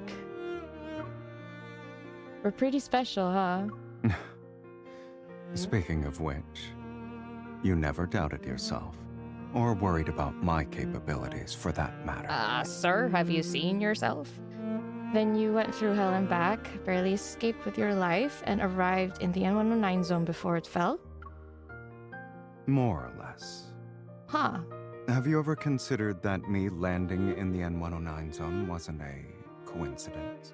Okay, so timeline-wise, I'm sorry, is it okay if I do this, guys? I'm sorry. So timeline-wise, it started from the arena. They get separated because of the Deepspace tunnel. I don't know what triggers it, but it's there for some reason. And then basically he went looking for MC, which is why he became that, like conqueror of worlds, space pirate kind of thing. And we saw that PV trailer when introducing Sylus. He found her, and then he landed in the N109 zone. That's from his anecdotes. Okay, got it. Okay. He came to the N109 to help her escape, yeah. He was looking for her since the beginning, so I can imagine that's what's gonna happen. Sylus remains nonchalant. I found some documents in the corridor of the old facility. The Unicorn research team, or rather the Gaia Research Center as a whole, was attempting to establish contact with Deepspace. The Unicorn researchers wanted to create a powerful cosmic energy source which exists within me as an ether core. Do you believe what Dimitri said? What does that mean? Not all of it. I believe him. I don't believe him. I'm gonna say not all of it. I feel like... Because at the same time, I feel like Dimitri doesn't really know what he's talking about, right? Because they're studying her, and all we've heard from him are just their findings based on what they see. May not necessarily be entirely true. Well, maybe not true, but just incorrect. Like they approached it wrong, and then they got bad results from it. So it's very possible. Not at all. Not all of it, yeah. Not all of it, but I don't have a testimony from anyone who knows more than him. And you're looking at him, MC! Strip away the outlandish claims, and his message is actually quite simple. I possess destructive power. Trying to keep my thoughts from dwelling on Dimitri's fanatical declarations, I turned Sylus's glass in my hands. Okay. Something weird happened in the collision chamber. I was about to lose consciousness. This planet, the starry sea above us, the depths of deep space that are invisible to the naked eye, they all seem to have some kind of force that resonates with me. Were those things ether cores or something else? Now when I think about the deep space tunnel in the sky, I feel like I've gained an understanding that goes beyond what's currently known about it. It's not the source of all disasters. It's a bridge connecting us to civilizations more superior than humanity's. Yes, that's literally it. Different kinds of Philos. He can't have the full picture, exactly. Same choice and same train of thought. Oh yeah? Elizabeth, really? Are we twinning? Can Wesley help us out in the future? I don't know who the heck Wesley is, though. Like, we've not heard this name yet. They were born together. They're literally the same if we consider ether cores to be something alien. Yeah. I don't know, because now I think the dragon myth fits somewhere in between. Excuse me. Well, not in a linear timeline. The dragon myth is, again, a separate alternate reality that's happening at the same time currently. But he's still a dragon here. So, I don't know. I'm questioning my whole theory about myths right now. Because his wings sprouted. So he's a dragon in all realities? Is that it? Why wasn't he a dragon when he was fighting in the gladiator thingy? Or was he? We just don't know. Maybe Dimitri wasn't lying. It's possible I have the power to destroy everything. My thoughts traveled through the darkness in the collision chamber and how I sank into an overwhelming strength. It's strong enough to erase an entire planet. What lies dormant inside me is powerful and uncontrollable. Suddenly, a hand grasps my chin. My gaze lands on Sylus's disinterested expression. Where does Caleb fit into this? We're currently still in the main timeline, so I'm guessing Caleb was also still an experiment, and during the catastrophe, the chrono shift catastrophe, they probably got lost, separated until they were found again in the orphanage, I think.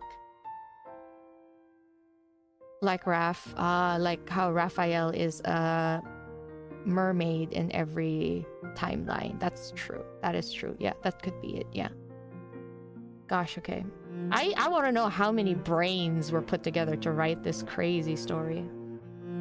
When I pulled you out of the giant glass tank, you looked like you were in so much pain that you wanted to die. Oh, MC. If it really hurts, then stop. Don't force yourself. No, he doesn't want to see you in pain. And don't ever make that face again while you're at it. That was such an indirect way of saying never get hurt. Damn it, Veronica. I feel like this is foreshadowing. I don't know. Because of what you said, Veronica, I'm starting to think things. I wonder. Because right now we are seeing one of Sylus's greatest fear, right? MC being forced to do what she doesn't want and being in pain because of it. Oh god, okay. I look directly into his right eye. The mesmerizing ether core within it remains tranquil, and my racing thoughts slowly calm down. You can always pull me back, right? Just like before. Whoosh.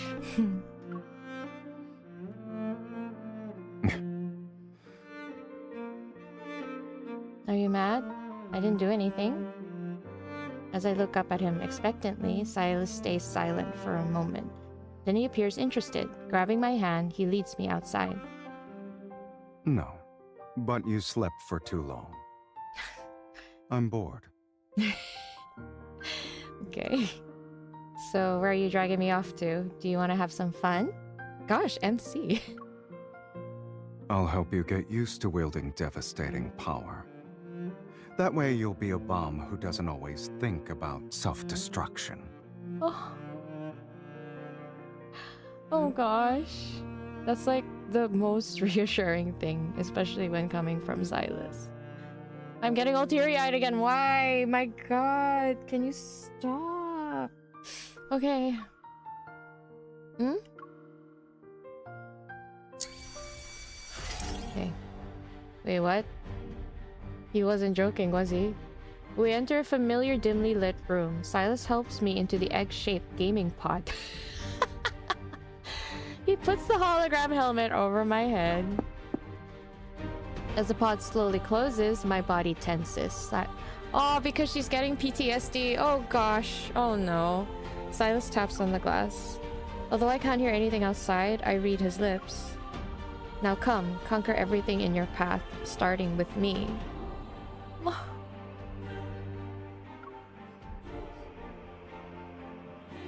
I can't. God damn it. Oh! Okay, we're using this companion. Guys, I'm ready. I will not suffer the same shame that I have experienced the last stream. 2 stars? I don't know her. I got my controller ready. I got my controller ready.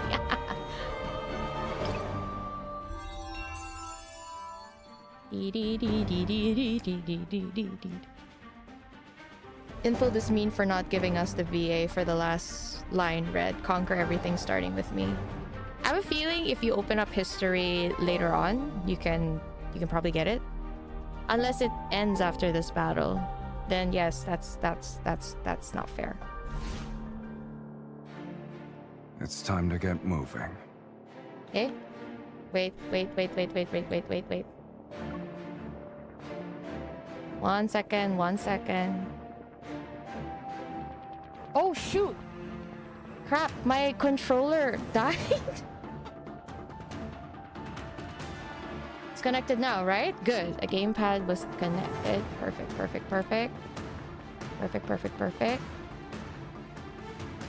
Yes. Okay. Okay. Give me a minute. Okay, I'm okay. Alright. Hiya. I should be okay now. 1 second. Sorry guys, a little bit of technical difficulties here. My bad. Please ignore me. I'll be fine.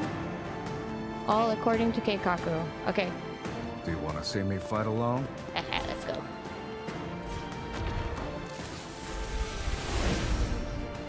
Are you prepared to keep up with me? You're the one who should be keeping up. That's more like it. Now, it's going to attack. Oh, whoa. What's up with this? What's up with this? Take this! It's time to serve the main course. Oh There's gosh. plenty to go around. I swear to you, the lag Go is back doing to the this. pit you paid Sylus. It can't escape. It's your turn. Okay, if you say so. Here we go. I like a difficult fight. Its attacks are getting stronger. Move. Oh, I hate this. I'm okay. I hate this. It's the Let's take spinning. it down It's first. the spinning Baosun Toro of death. My turn. Ah, here we go. Go back to the pit you paid Sylus. It can't escape. I'm getting the hang of this. Take this. It's time to serve the main course. Okay, There's plenty the to go around. downside of this is I actually do not My remember turn. my controls very well because I don't really your play with turn. the controls very much. Okay, if I you mostly just say play so. on my phone. Oh no you don't. Oh no you don't. Oh no you don't. Let's settle this in one fell Silas. Get him, Silas. Get him, It Silas. can't escape. Get him, boys. Don't rush in carelessly. Damn it. It's time get him, for an energy storm. Pretty sure he's dead. The spinner is probably your least favorite wanderer. Everything to the ground. You and me both, man. You and me It's both. time to make. Well done, partner. Sorry, it got really loud, huh? Spinner is #1 and public energy enemy. Wait, what?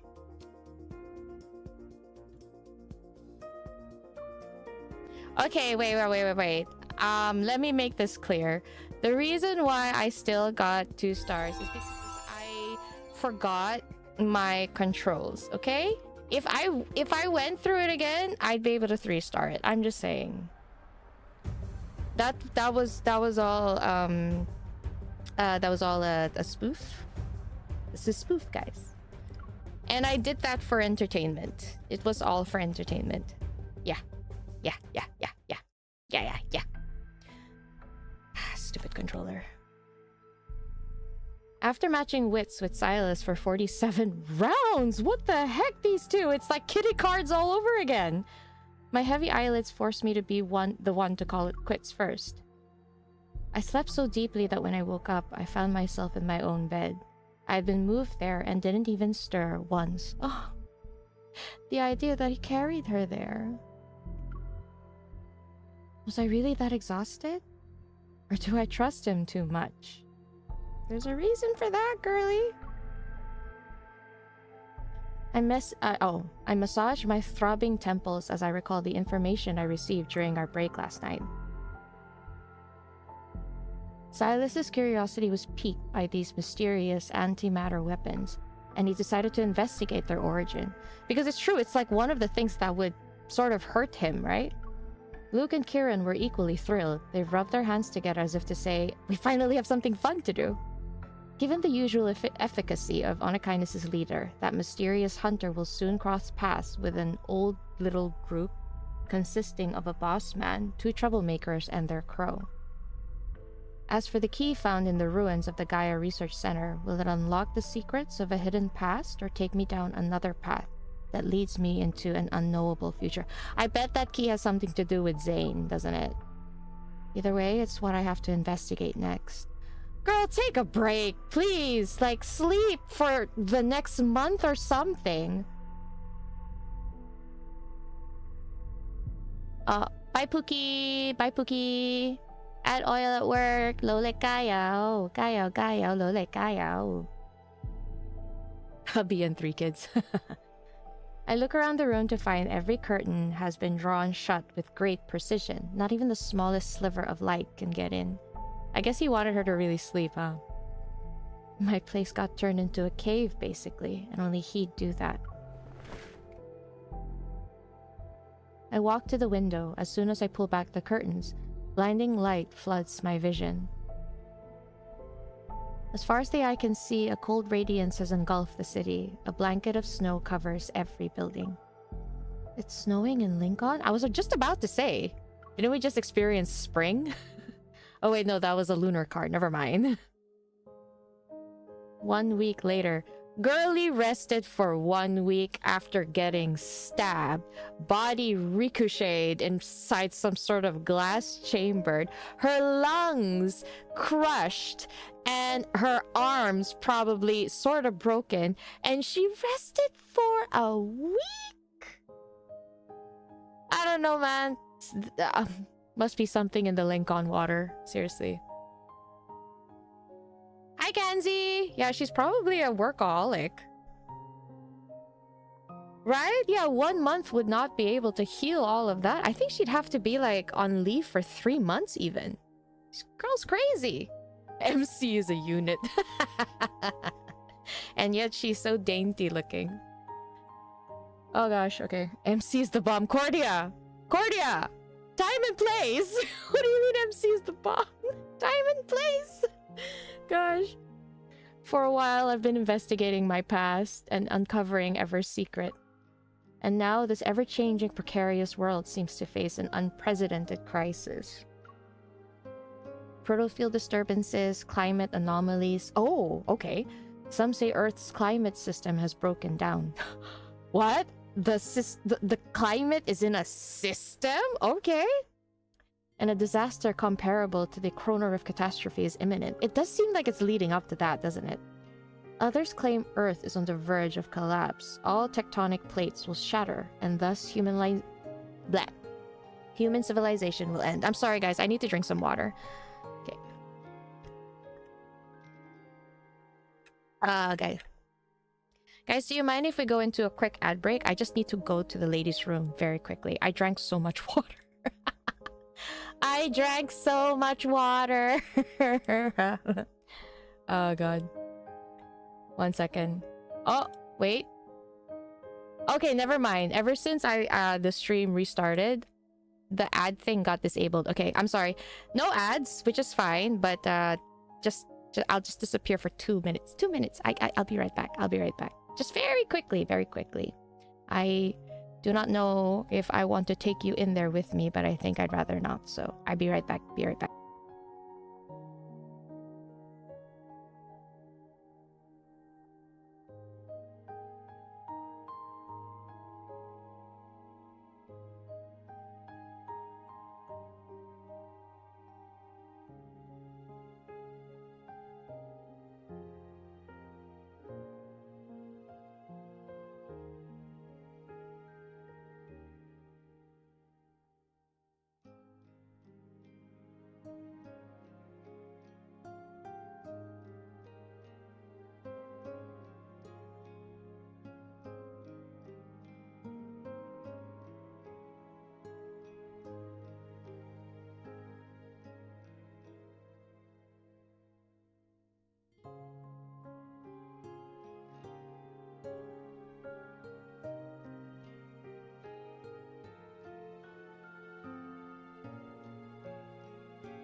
Okay, alright. I'm back!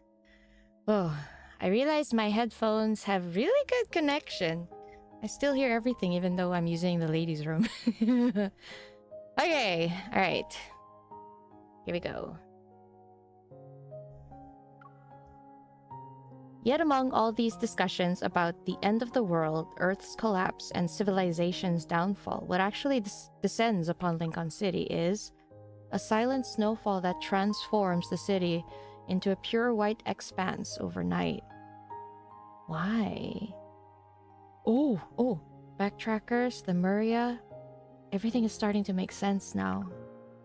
But what about the life on a higher plane of existence, the emissary of the divine? She doesn't know. Makes sense though. Long time no see. Hi, Tara. Hi, bestie. Back from your leave already? Captain Jenna said you had some personal matters to take care of.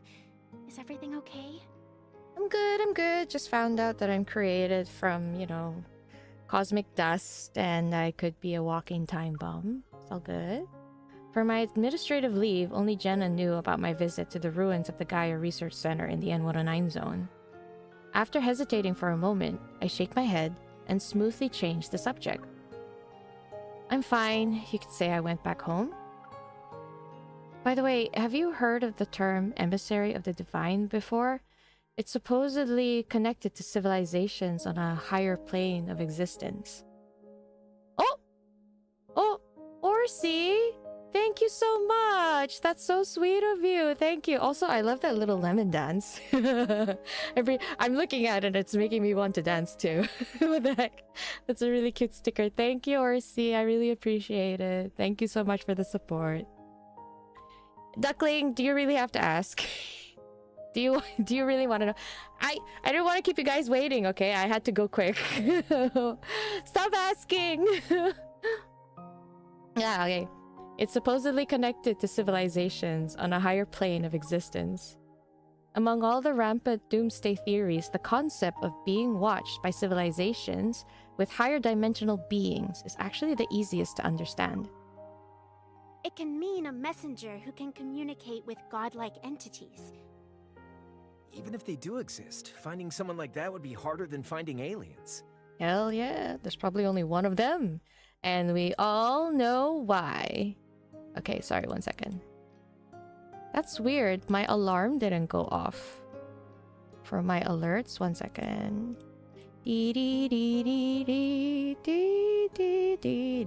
Okay. Alright, I don't know why, but I'll try and fix that later. Okay, I'll try to keep an eye on any alerts so I don't miss any. I wouldn't want to miss any. Okay. Okay. The sound of typing behind me suddenly stops. When I raise my head, I see Nero has come over to join the discussion. And if those higher dimensional life forms aren't saying anything, well, even an emissary might not know they're one. Oh, maybe that's why Zayne in this timeline is not aware of him being an emissary. He only heard Astra that one time in his branch story, didn't he? I've also heard that the next mass extinction might be just around the corner. She says it so bright and positive. Nero silently rubs the area between his eyebrows. He's unconvinced. Isn't that just propaganda spread by prototists to push for the development of protocore technology? No. Not necessarily. In this vast, endless universe, who knows how many civilizations are locked in battle? Why is Tara so accurate? Girlie knows more than she's letting on, I'm telling you. Our Earth might be the only surviving blue dot among them all. Gosh. You know something, don't you, Tara? Expose yourself! Tell me who you are! Can't afford what? This is where it's getting exciting for me because I didn't read the Zaddy chapters yet. Oh, okay. I hope this is not a spoiler for you then. Oh, bye, Nats! Take care. Yeah, Tara kinda sus. Tara 6LIIC. Another a Yuri route open. Look, if we're getting a Yuri route, it better be Raphael's aunt. I'm just saying. Okay. Okay. All right. Moving on. I'm sorry. I suddenly started thinking about the Yuri route for some reason. Amidst the ongoing discussion, my thoughts begin to wander. Maybe Ever thinks our civilization is already approaching the limits of biological evolution. You only got that now? Pursuing the transcendence of evolution to counter the supposed crisis, that must be their true objective. As a side note, there were strange omens before the 2034 Chronorift catastrophe. A polar night was present for 3 consecutive days. While conversing, everyone unconsciously turns to look at the heavy snow outside. It falls as if descending from the cosmos itself. Regardless of whether Earth falls apart or the world ends, as long as the subway runs and wanderers exist. We need to fulfill our duties as hunters and protect this city. I'm so glad they gave Tara such a good voice actress. She's pleasant to listen to. Tara's Astra. Is that why she's the 6LI? She doesn't have any evil. I think she's like more on the research side, you know, like the support.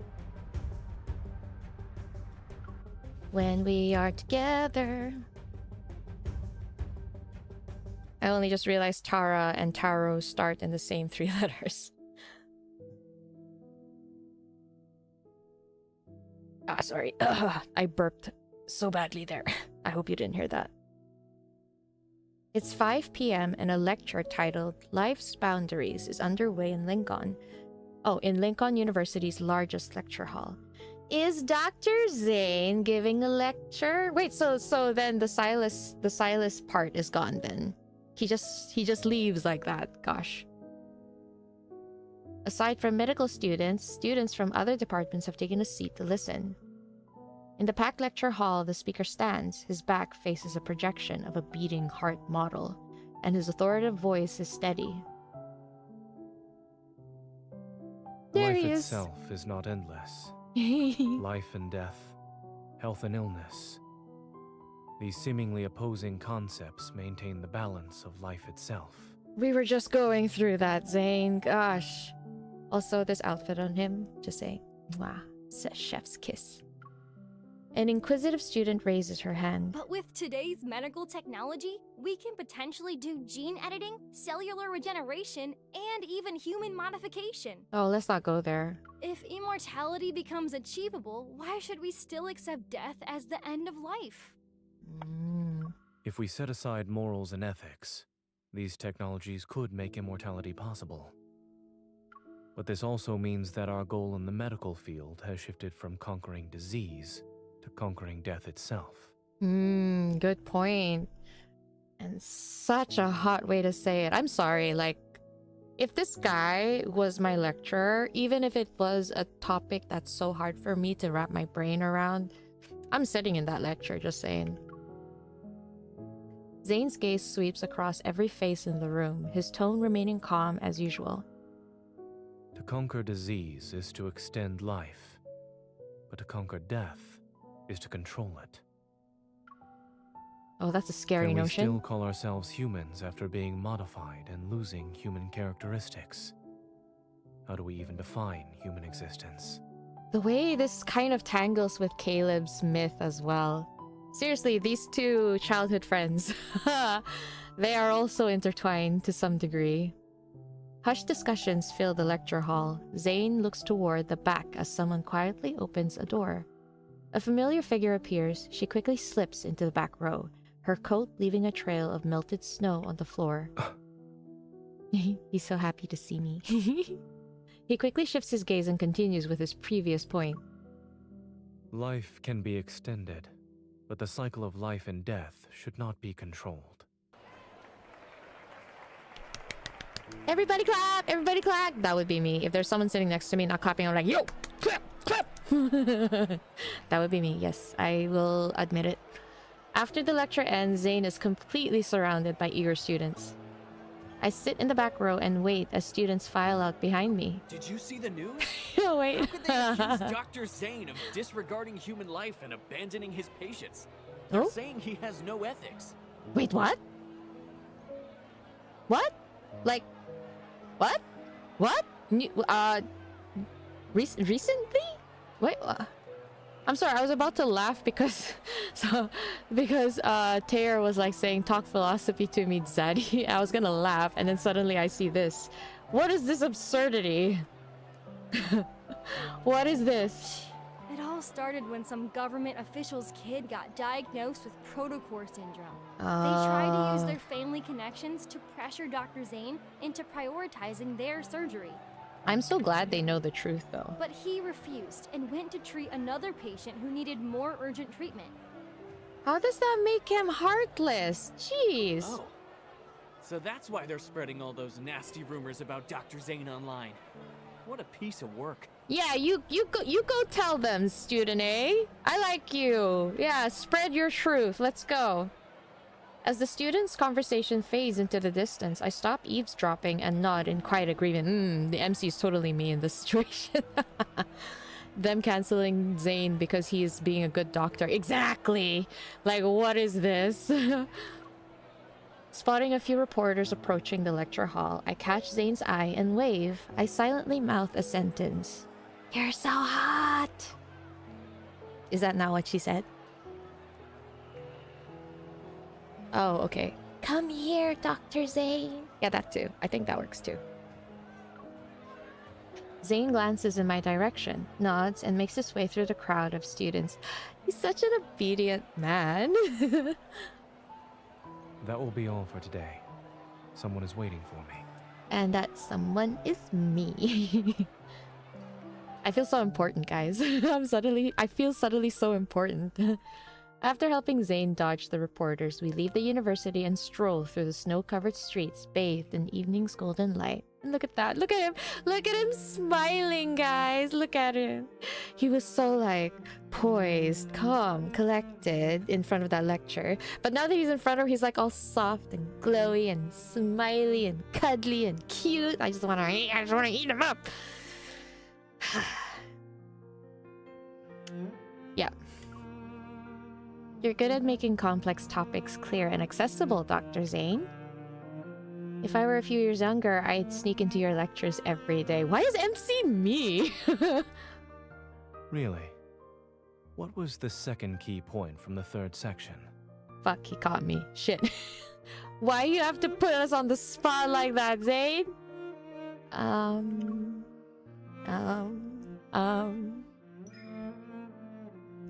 Faced with Zayne's knowing smile, I sigh and turn to walk the opposite direction. Where are you going? I need to find a time machine so I can hear your brilliant lecture from start to finish. MC is so mischievous with Zayne. I don't know why. She's so adorable. She's a brat, but she's adorable. 3, 2, before I can finish my silent countdown, he grabs my hand. Look at him! He's following like a puppy. Come back. Okay. I only saw you arrive near the end of the lecture. The time machine must have not been invented yet. Nope, it has not. There will be no Zayne slander in this house. Hell no. Hell no. Coffee in hand, I sit down on a roadside bench as Zayne hands me a weathered envelope.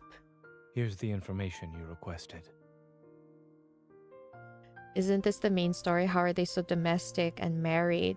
I do think maybe because they're childhood friends, they've sort of gotten over the awkwardness of meeting up again as adults and have formed another friendship.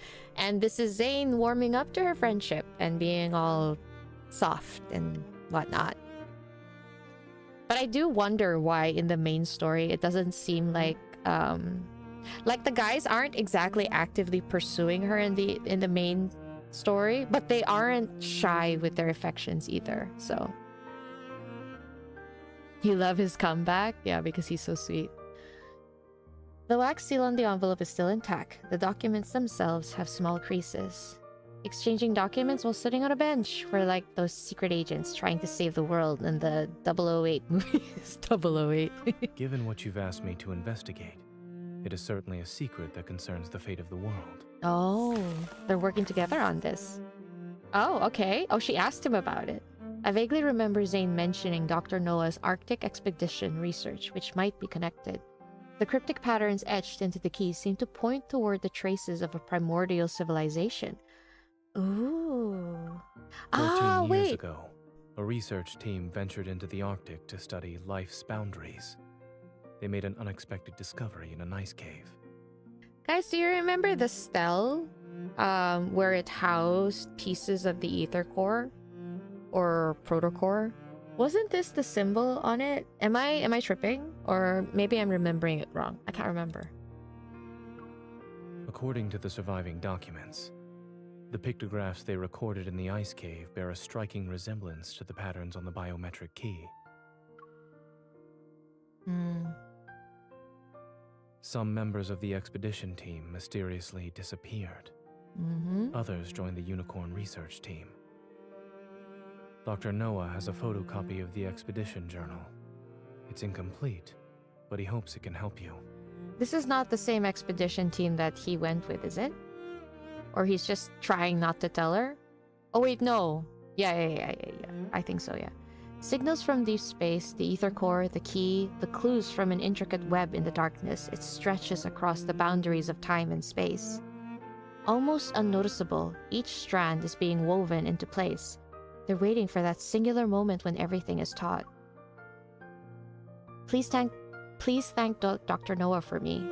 How is he doing? What about Pi and the others? He and the animals are doing well. Wait, we forgot about the boy and the fractal... animals. But have you forgotten something? How are you doing? Huh? It dawns on me. Do you need special attention too? What is this? Why are they so flirty? Do I look invincible to you? Thinking about how rare our meetings and calls have been lately, I feel a twinge of guilt. So, how has Zayne been lately? Have you been sleeping well? Do you still have nightmares? I'm doing well. For some reason, my words elicit a soft chuckle from Zayne. You've already made time to pick me up after class. And since I'm on my way to work, why don't you walk with me? You can do it as you head back to the Hunters Association. Okay. Gosh, it's so hard to say no to this man. Or any of them, really. Who is that boy? That boy seems to be someone from the World Underneath stories in the Fractal Library. He was the boy that asked the administrator about reading the books in that library. I think. Oh, shoot. I accidentally pressed it. Crap. Sorry.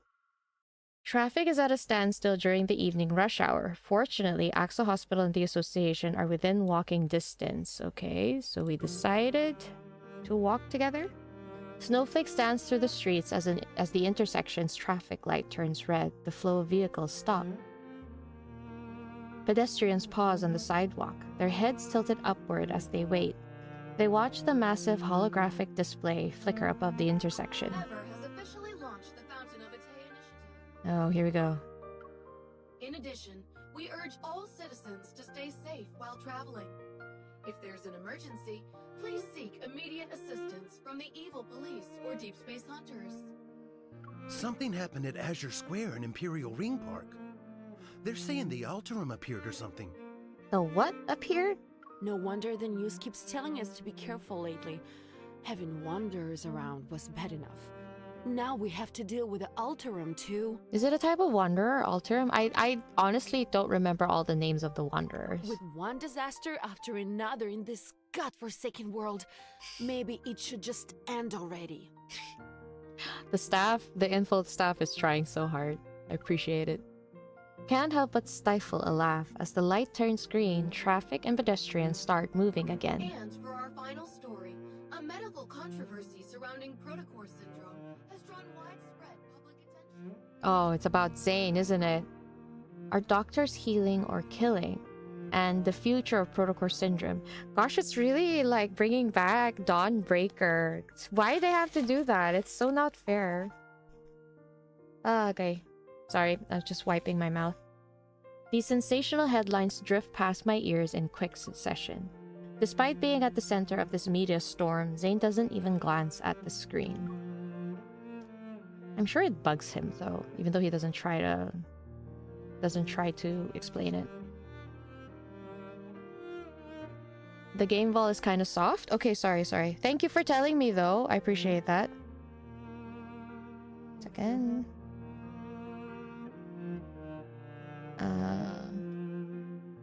Okay. How about now? Is it okay?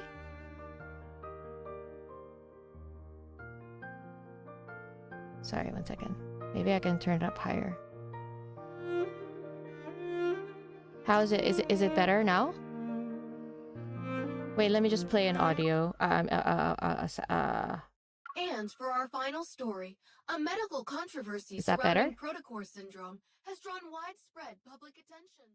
Yeah, I played the dialogue. Zayne, we gotta hear Zayne. I like how you're thinking. You've already made time to pick me up after class.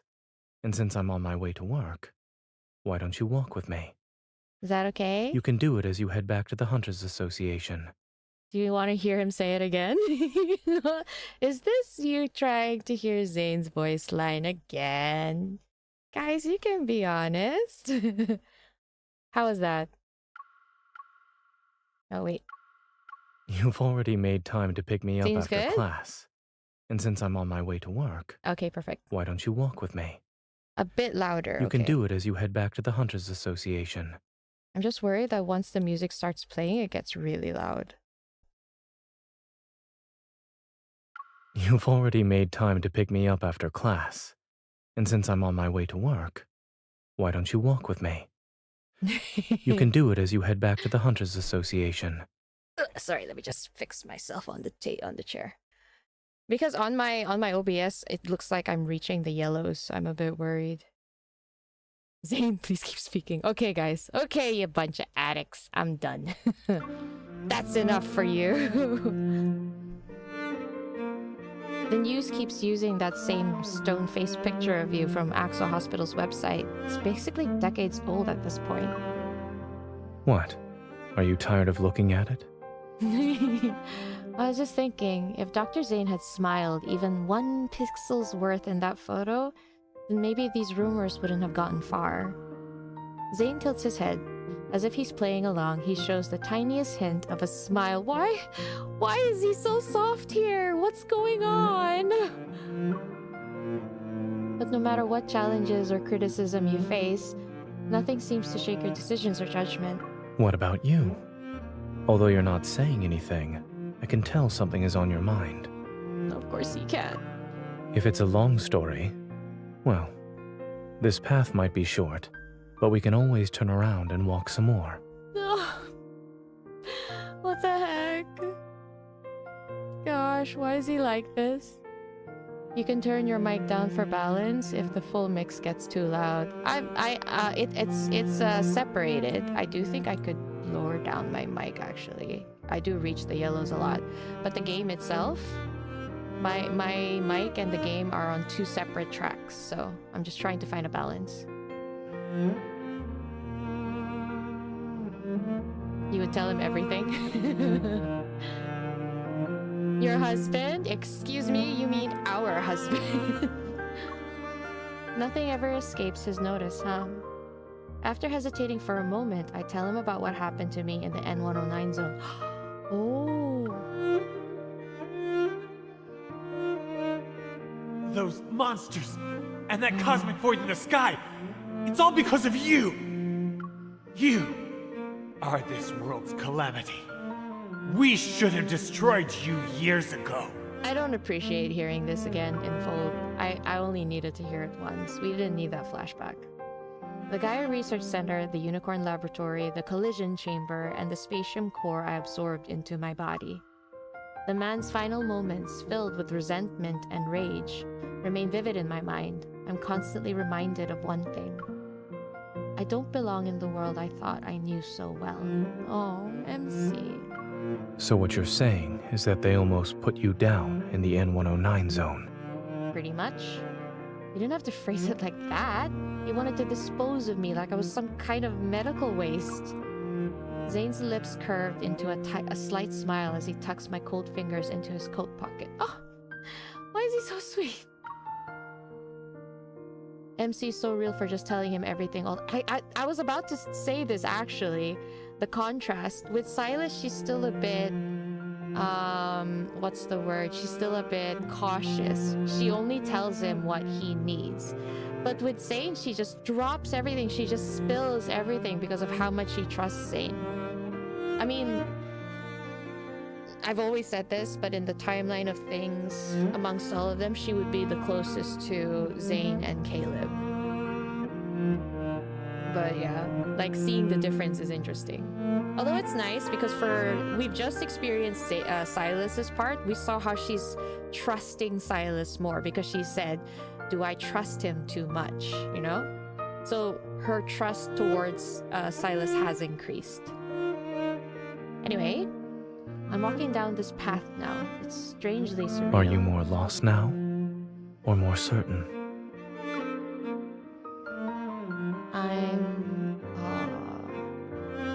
I'm more certain. I'm more certain. At least now I know who I am and why ever wants to use me. That's true. From now on, I'll have a better idea of what I'm hoping to achieve in my search for the Ether Core. Yes, I believe you. What if I end up destroying this world one day? Oh, MC. Give me a heads up before you do.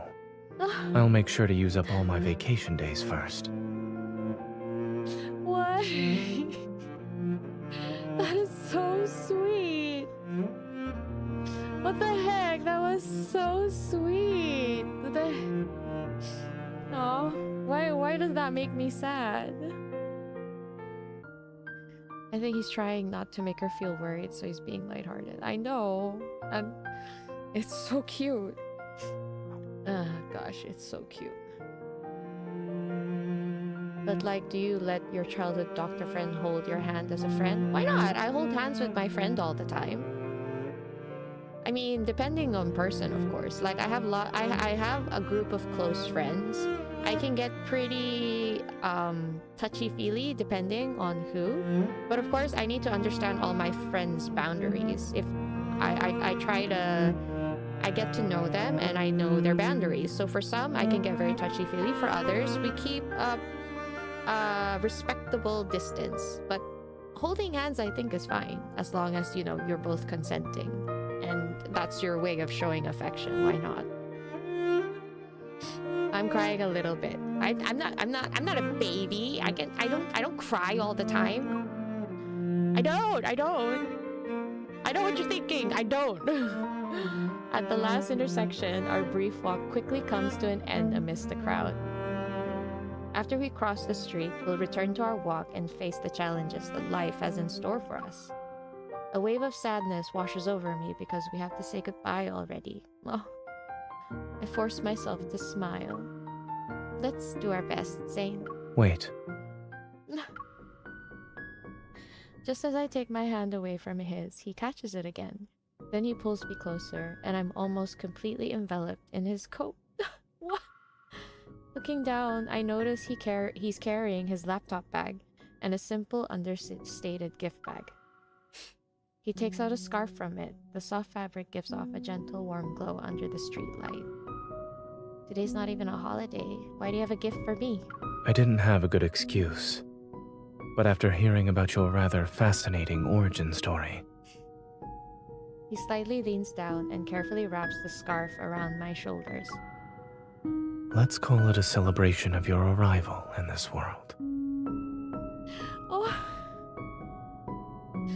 Zayne... Oh... Gosh, what the heck? Okay. Okay. Excuse me.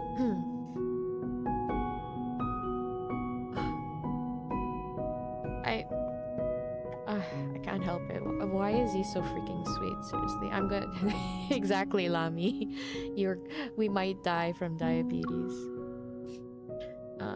Do you find time in your busy schedule to knit this scarf, Dr. Zayne? I picked it out. Is it not sincere enough? He raises his hand to smooth my disheveled hair. The snowflakes that landed. Oh!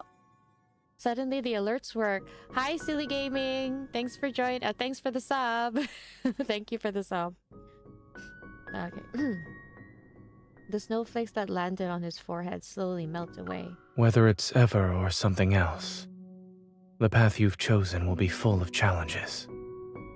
You'll encounter many people with ill intentions. Yeah. But more importantly, you must be confident about your own choices. Okay. There are certain things that you can never take back. In the vast expanse of snow, neither of us takes a step forward. And I feel like I feel like it also because we know that the people turning into wanderers is the work of Zayne's original research, right? I wonder if he ever regrets doing that research. I'm sure he does. I feel like that's what he's talking about right now. He wishes he never dived into it because the reason he did that research was his desperation to find a way to save MC, right? Because of her heart problem. And the fact that he hurt her before. I feel like he has this heavy sense of duty that he needs to do it, and that's what made him do the experiments and his research. Yeah. Okay. Sorry. Oh, Nikki, you're a snow crow. Look, I am also... I love all of them, to be fair. It's just that I have much more feelings towards Raphael and Sylus. But when it comes to like pairings, I don't think I should talk about this. Never mind. Moving on. Yes, I agree with you, Nikki. Snoko girlies. Let's go. Okay. Turning people into wanderers or studying why they turn into wanderers, really. That's true, but remember, he's trying to find a way to reinforce the heart, right? And then one of those things was by seeing if protocore technology could be part of enforcing and enriching the heart. And unfortunately, it led into discoveries of what happened. And that's... I'm not saying that Zayne wanted to turn people into wanderers, but that did become the outcome of his research, and therefore he closed it. But you know what he says? When he says, like, if we disrespect the cycle of life and death, that he's literally talking about himself. And then now he sees the consequences of his curiosity and desperation, because Ever took hold of his research, and they've turned it into what it is now.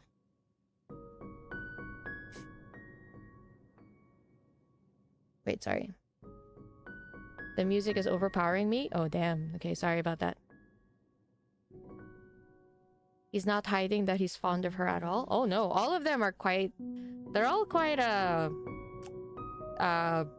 super charging ahead kind of thing. Oh, hi, Nads. Welcome back. We're still going. My voice is too soft now? Really? Damn, what's going on? How about now? Is it okay? Sorry, I think it's also because I'm talking especially low. It's just when Zayne gets me all soft, I end up getting all soft also. Like my voice. Okay, I'll try to speak up. Sorry. In the vast expanse of snow, neither of us takes a step forward. Then my first correct choice for today must have been seeing you. Thank you for choosing me. Aww.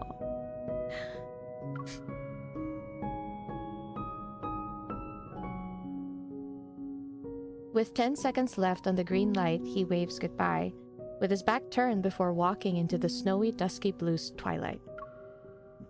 Excuse me. I watch his figure disappear into the distance before tightening my grip on the documents that stick out like a sore thumb.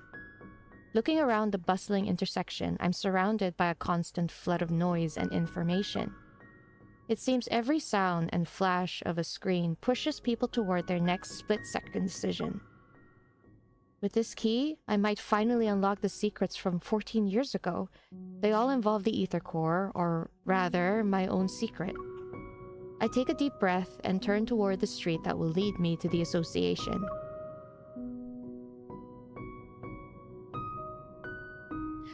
Okay, you know what I'm gonna do? I'm going to try and lower down the music, because it does get really loud sometimes, and then I have to keep controlling it. But because if I toggle it with my Stream Deck, I'm basically lowering down the game's volume entirely. So maybe I'm just gonna have to do this. I'll put it down to 5? Is that okay?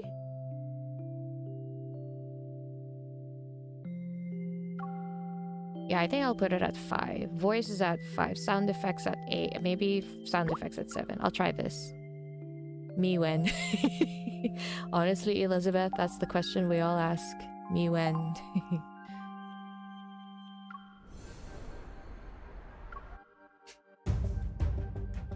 No, God. That's because Zayne is too sweet. What can we do?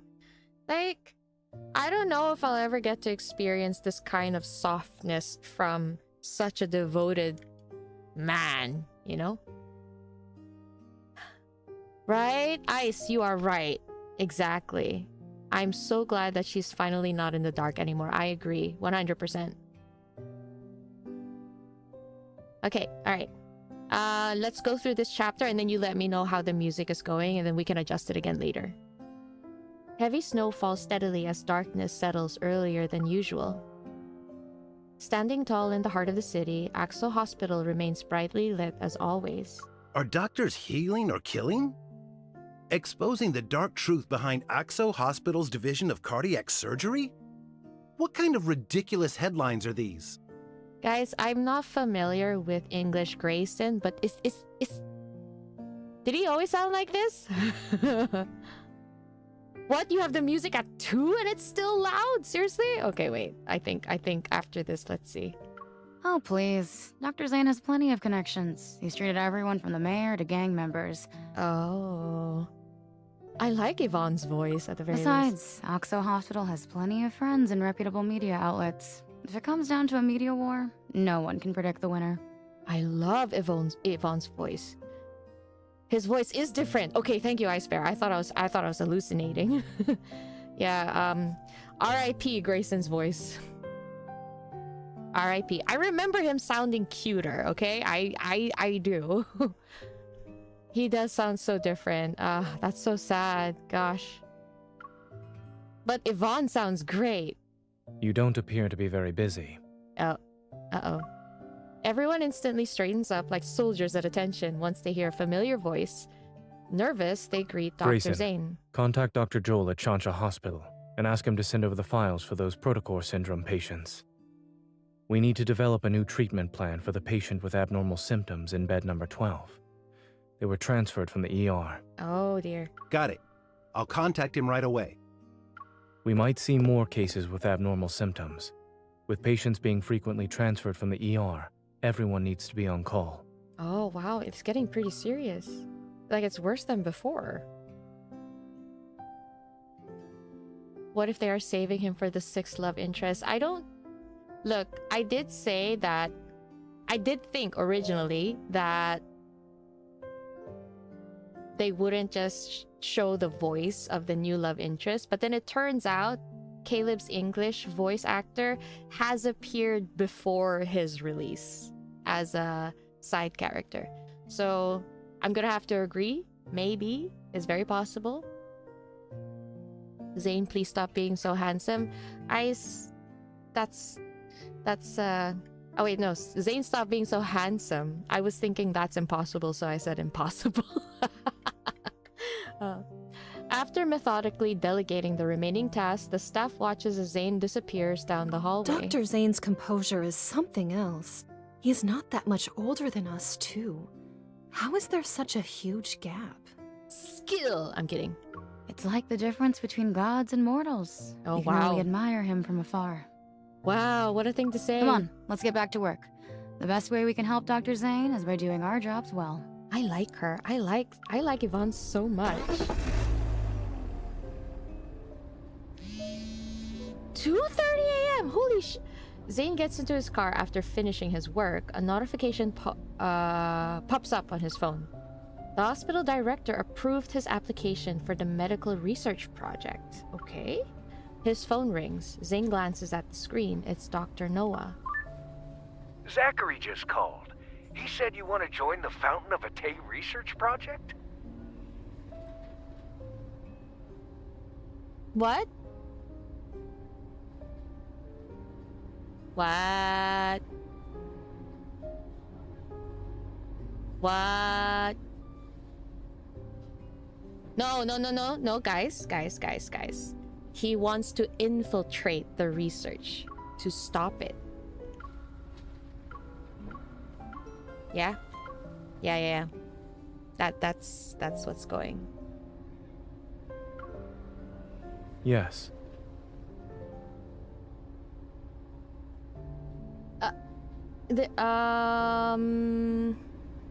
This isn't okay. This isn't surprising to Zayne. He can already imagine the 2 𝓥𝓲 Hospital higher-ups discussing the matter. Thank you for convincing the director, Dr. Noah. When are you leaving?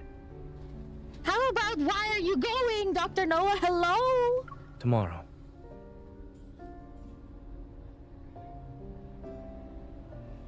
What? You decided to do this after returning from Mount Eternal? Silence fills the air in response, but the answer is already clear. You make decisions surprisingly fast whenever it involves that incident. I can't tell if the past is a chain that binds you, or a force that drives you.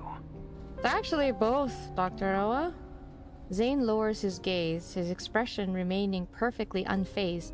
Not a single hint of emotions appear. Perhaps it's both. You're still young. You're not alone in this world. Don't try to shoulder everything by yourself. Before hanging up, Dr. Noah purposely lets out another exaggerated sigh. Zayne lowers his phone, its light slowly becoming dim in the heavy darkness of the night. With so many people behind me, I should be the one walking ahead, yes?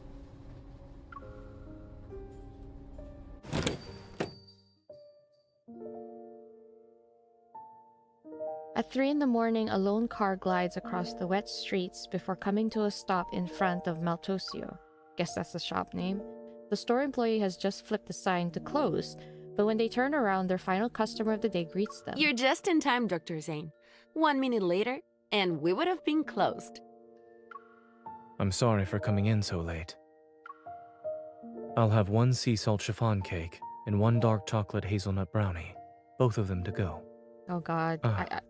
Yes. For the next month, could you please deliver 1 dessert each day to this address? What? A whole month? Is he planning to go away for a whole month? Oh, Lami, you're going to bed now? Okay, good night. Good night. Thanks for stopping by. Good night, night. Have a sweet dream. Dream of Zayne, and maybe kick him in the leg for me for being such a dum-dum. Night-night, Lami. Is he gonna disappear on her for a whole month? I don't like this. That's very shitty. I don't like this. You can't do it? We can. It's just that you've already reached our highest tier for award points. Oh, shit. We can't give you anything else right now. Are you going on another trip, Dr. Zayne? Zayne nods.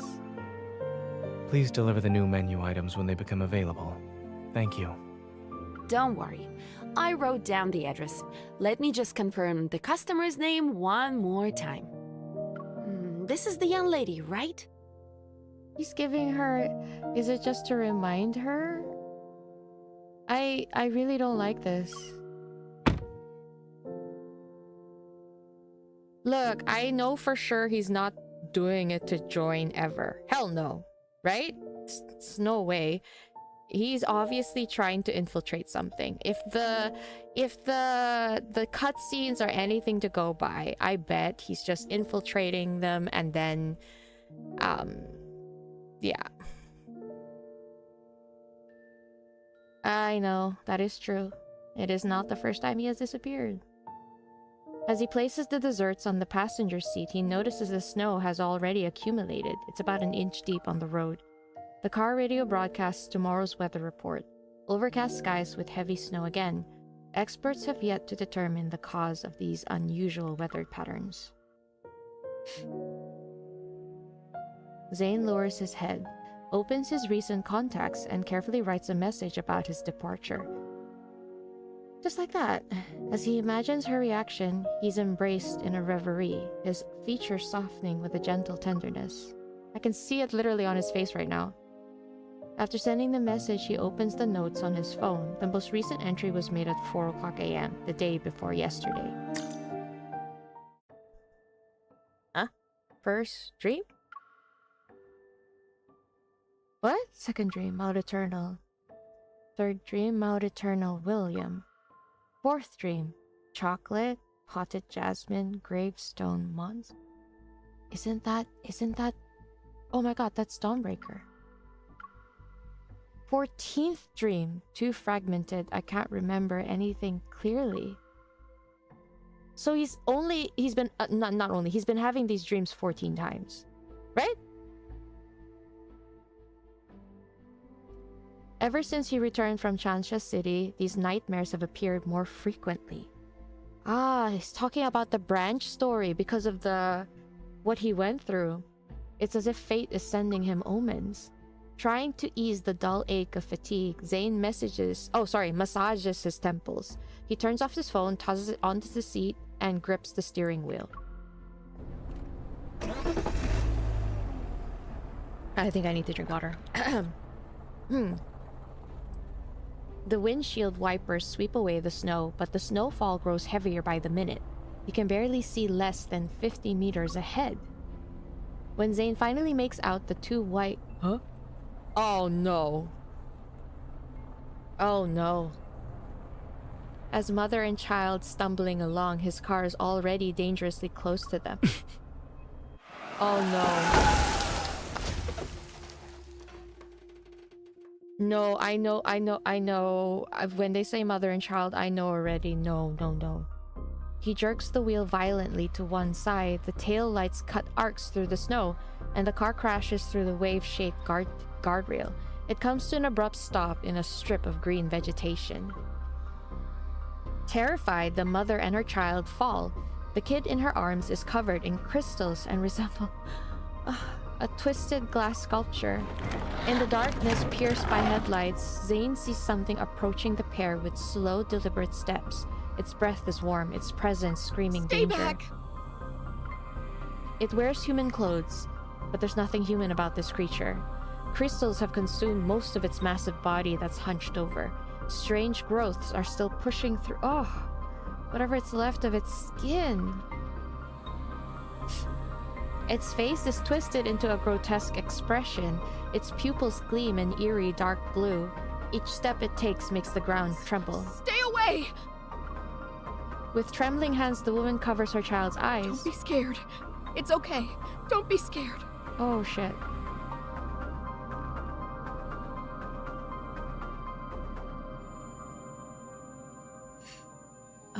Inside the car, Zayne's nerves suddenly tense as the ringing in his ears, which has subsided, violently returns.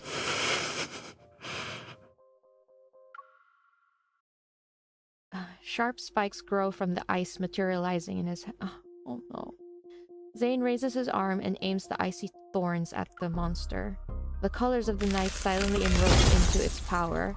It's like death The monster raises its hand toward the mother and child. A cold gleam suddenly cuts through the air and pierces its chest. Fragmented ice blooms from the monster's chest and almost covers its entire body. The woman looks up in a shock to see a figure step out from the car. Moonlight illuminates his cold, almost mechanical gaze. As the monster lunges forward, a thin blade of ice instantly materializes in his palm. Sleek like the wind and emanating deadly frost, it flies towards the monster's body in the blink of an eye. Mommy! Oh. It's okay. Someone's here to help us.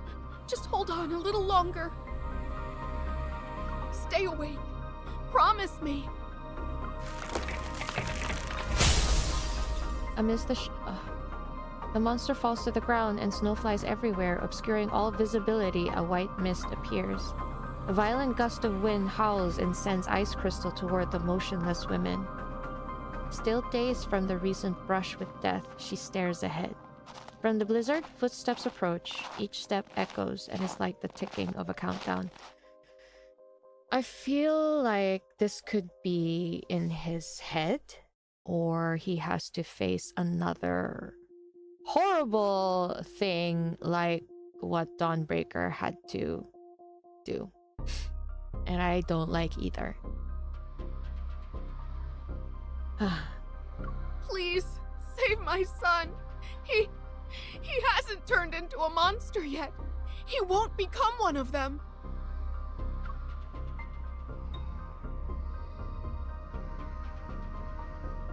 The tall man blocks the car's headlights and casts a shadow over the mother and child before him. The woman shrinks back in fear. Oh god. The way they described him like Dawnbreaker. The chocolate slips from the child's trembling hands. It falls onto the snow. It's like in his dream. Saving him would be pointless. What?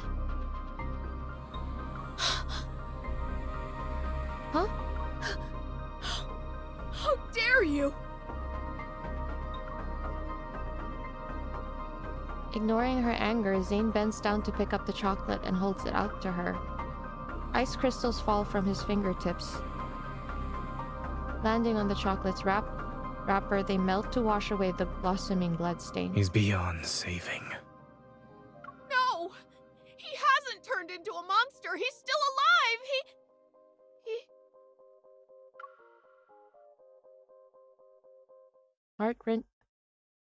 Heart-wrenching sobs slice the darkness as clouds once again obscure the moon. Zayne's silhouette quickly dissolves into the snowy night.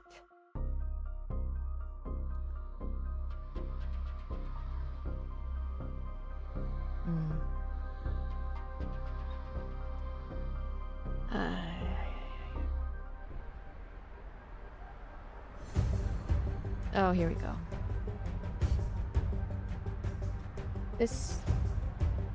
He sounded so cold. I'm so taken aback. He walks away? No, I don't think so. I think he's going to fight the child, guys. Or I don't know, the voice, oh. Okay. Right? The sudden drop. Huh? Spoilers? What spoilers? I didn't see any spoilers. Why? Did someone spoil?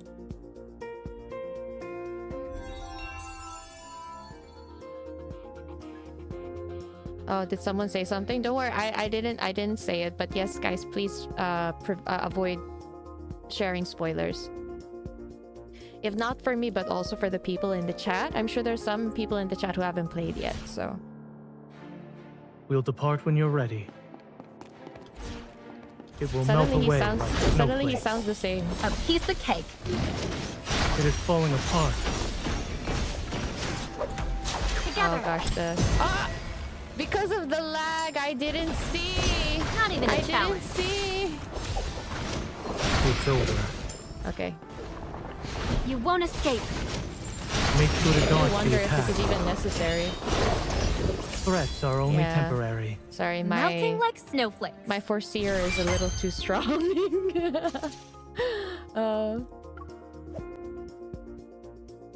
Yeah, we are fighting the boy. I do want to listen to that scene in Japanese. The mother's performance must have been heart-wrenching. So then again, I feel like I don't want to see that scene again. Oh my god. Oh. Okay. All right. Okay. All right. Oh, I guess it's the end of this chapter, guys. Because we're doing 3 battles. Usually that means it's the end of the chapter, no?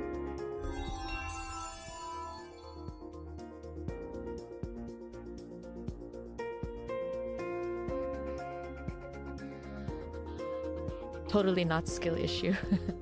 But I do think that this is alluding to the idea that we're probably fighting the child.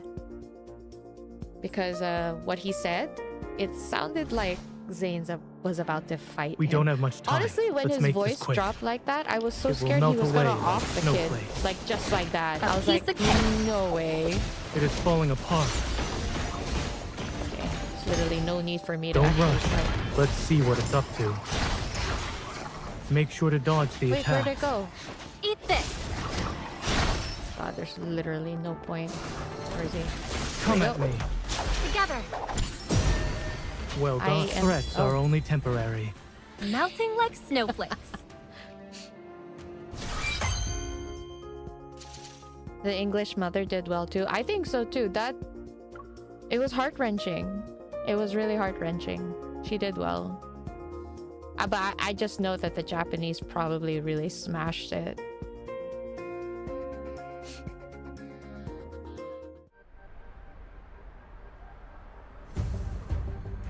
Eh, Zhongyao?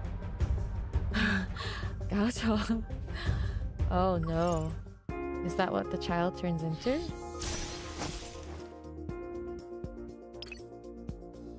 Sorry? I have some amazing sixth sense.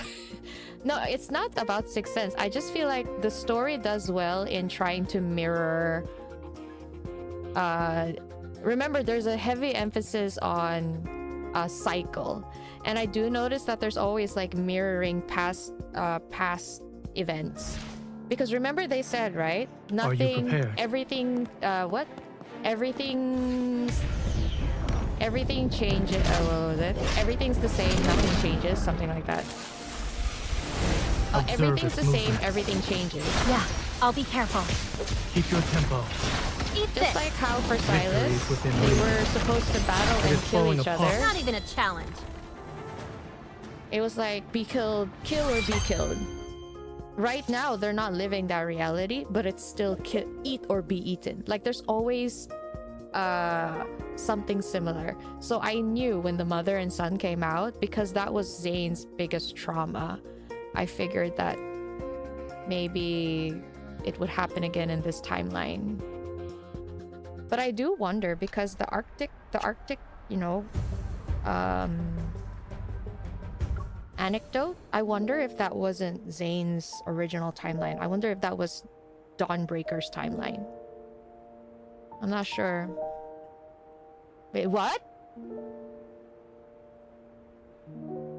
Guys? Guys!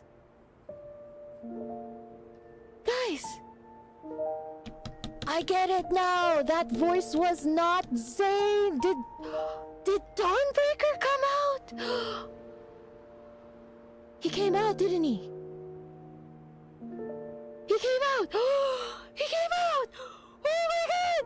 Oh my god! Oh my god! What? Wait! Oh my god! Wait, what? What? It's not... Why aren't we... That is a dirty cop-out, seriously. Why are we now in this scene? What did Dawnbreaker do? That's why he sounded so cold. That's why he sounded so cold. Oh my god. Oh, is that what you commented earlier, Duckling? It's okay, I didn't see it. Call an exorcist. Welcome, Dawnbreaker. Okay, sorry, okay, yeah, sorry. I don't know why I'm still holding my controller. 1 second. Okay, in the early morning, street lamps cast a bright, lonely glow across the snow-covered streets. It makes the city appear deserted. Barely able to keep his eyes open, a boy dozed off. Oh, it's the boy! He swayed back and forth during the trip until he finally bumped his head. It was before the bus stopped, too. Ow! He sounds so cute! Now arriving at Azure Square Station. As soon as he gets up, to take all personal belongings with as soon as he gets off the bus, cold wind mixed with snow hits his face. It washes away his drowsiness. He rubs his eyes. Upon realizing where he is, his gaze instantly lights up. Judgy, wake up! We're here! Wait, what did he call it? The journey between the Arctic and Lincoln cities spans thousands of kilometers. After several transit changes, he finally returned to his starting point. After hurrying to a secluded bench and making sure no one's around... Excuse me, I burp. I'm burping a lot today. Excuse me. The boy carefully sets down his backpack and gives it an admonishing pat. We're back. And you're not allowed to run off this time. He's talking to his bag? Until we find the emissary, we need to stick to our usual plan. Pretend to be a regular dog whenever there are people around. Oh, he's talking about the pet. You know, the fluffy kind that humans love to pet. Got it? We'll practice paw shaking later. What? The boy waits for a long while, but there's no response from the backpack. Should he? Oh, it's the little white animal. With a growing sense of dread, he unzips the backpack only to find a hole. Oh no, and a few tangled tufts of white fur. The wind whistles through the gap. Oh! Poor baby. Poor baby. I'm kind of losing my mind a little bit here. Studying the document Zayne gave me, I searched through every library and archive in Lincoln City. I try my best to uncover the information about cosmic civilizations, hidden in the biometric key, but every search has come up empty. Several days of running around have taught me one thing, though. Unlocking the key's secrets won't be something I can accomplish overnight. But right now, something else has caught my attention. What is it? These are Tell special me. pathological cases where the subjects retain a human's physical features, but their consciousness has been eroded. Oh. Only primitive aggression and instincts remain. I'm sorry, I really hate... I'm not gonna say much. For now, we're designating them as alterum. Oh, so that's what they're called. These alterum share one common characteristic too. They were diagnosed with Pt.2 syndrome. Pt.2 syndrome. 2 days ago, I received an unexpected message from Zayne at midnight. It was long after we parted ways. I have to go on a business trip. It's not dangerous, but we might not be able to contact each other for a while. Don't worry. P.S. I'm not going to Mount Eternal. Is he talking about that other card? These sudden announcements had become the norm. I scrolled through my emojis and sent back a happy snowman with ellipses. Ellipses? Oh, ellipses above its head. The words Pt.2 syndrome act like a signal. They connect my earlier suspicions to create a clear pattern. This is under Zayne's field of expertise. Could his sudden departure be connected to those alterum? The description of the alterum reminds me of those so-called specimens I encountered in Skyhaven. With the alterum appearing in Lincoln City, does this mean the Fountain of Ate has entered another phase? Yeah, so this is the consequences of that. But according to these forum posts, a mysterious figure has appeared these past few days. They strike before the police do, and their codename is apparently Dawnbreaker. No. No. No. No way. Is he going around and trying to mercy? He's going. Oh my god. They always manage to deal with the alterum before the police can arrive. He's doing it here. Oh my god. No. Wait, what? Another urban legend?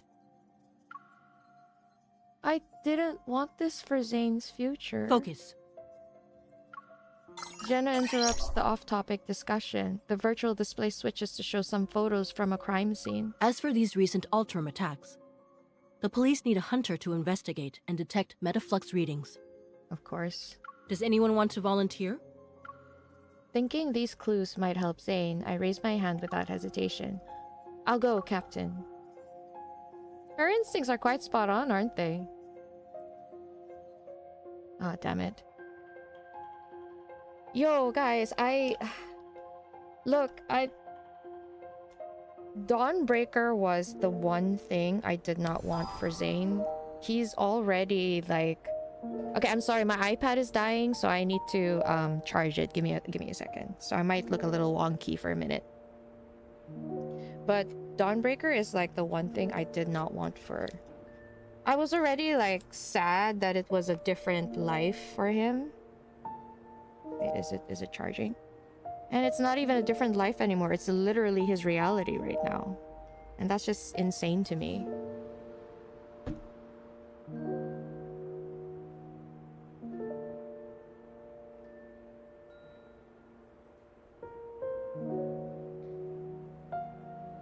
Sorry, my iPad is dying, so I need to charge it. Give me a minute. I don't know why it's not charging. Oh no, oh no. Nande deshouka? Okay.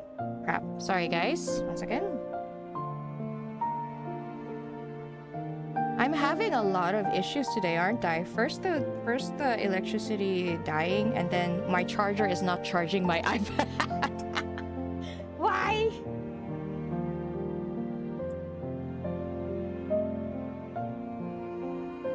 Why must you do this? Why? Ugh.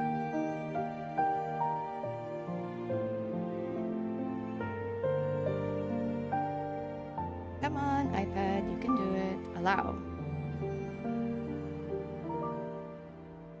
It's charging now. Oh god, thank god, jeez. That did not take forever for me to fix.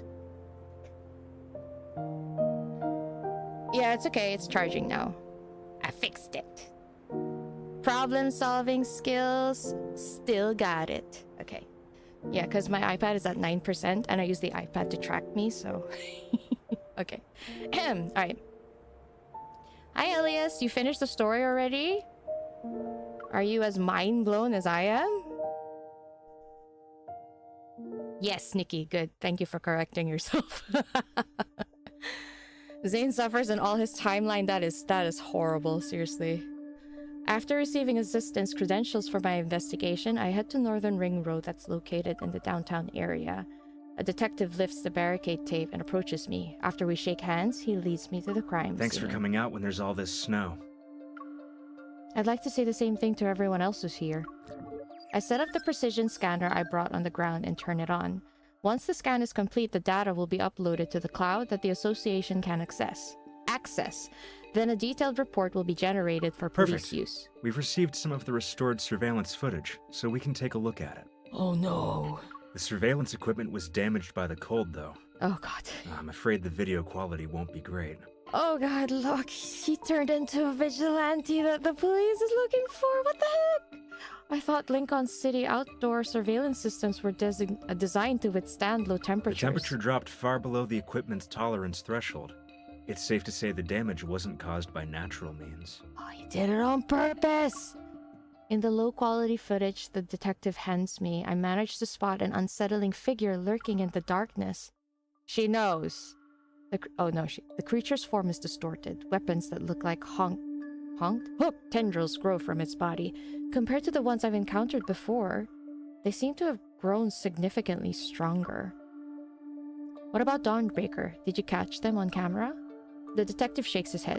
They managed to avoid being captured by the surveillance system. Meticulous and efficient, I'd say. He's used to it. As I approach the damaged guardrail by the road, my hunter's watch immediately starts blaring an alarm. The initial metaflux readings are extremely high. The alterum is already similar to a wanderer. We should deal with these alterum before they completely degenerate into wanderers. Perhaps this so-called serial killer is actually a hero. Literally. Oh, Kanzi, that's a good point. What if Dawnbreaker does not realize this is not his world? That is so interesting. Patata, are you okay? Are you okay? You want to punch someone? You want to punch me? Why? Why? Violence is not the answer, Patata. Spare me. The detective gives me a contemplative look. However, from a hunter's perspective, do you see the alterum as humans? Or are they monsters that need to be destroyed like wanderers? Sir, it's like, I don't know, 12 noon. You're asking me such life-altering questions. Like, I just went through something traumatic myself. Wow, I need to decide. I'm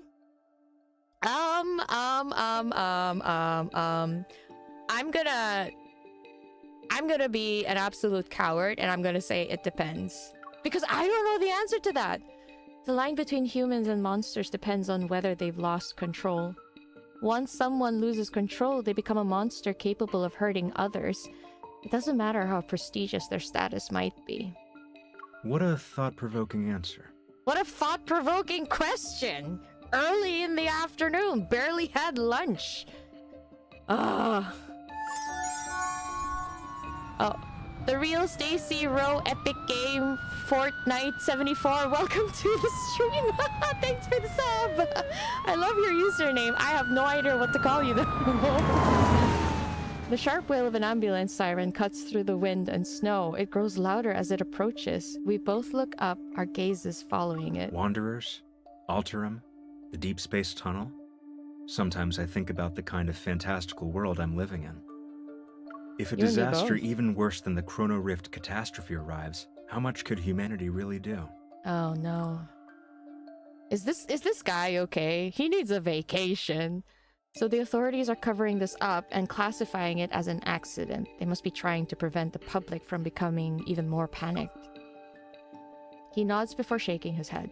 The alterum will cause panic, not the murderer. Well, they still called him a murderer, even though he himself that maybe he's a hero. I think they switched soul in their dreams, so even Dawnbreaker knows he's in current Lincoln. In his dreams, he still can't fully control it. He probably just went autopilot mode. I agree with the autopilot mode, and yeah, I'm aware that they tend to wake up in each other's bodies when they're dreaming. It's just sad that it's affecting him here, because whenever Zayne switches, whenever Dawnbreaker switches with Zayne, it's not like this. A bloodstained murderer is more relatable than these abominations. Yay or nay? I guess it's because he just woke up in that situation, so he kind of went on autopilot. Maybe I'm overthinking it, but something about this detective seems off. Thank you! Thank you! So there is a reason this guy is kind of weird. In any case, the association will provide the police with a formal energy analysis report. I should get going now.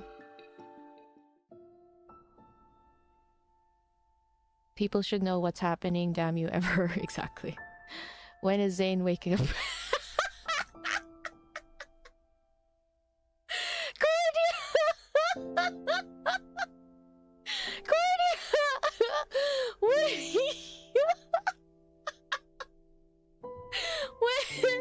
When is Zayne waking up in my body?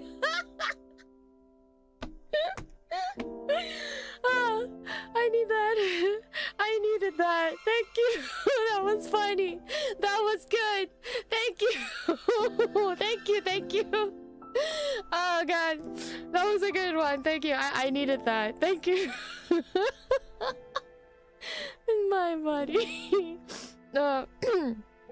Okay. Okay, sorry. I'm okay. I'm okay. On my way home, I opened the forum post that Tara sent me a few minutes ago.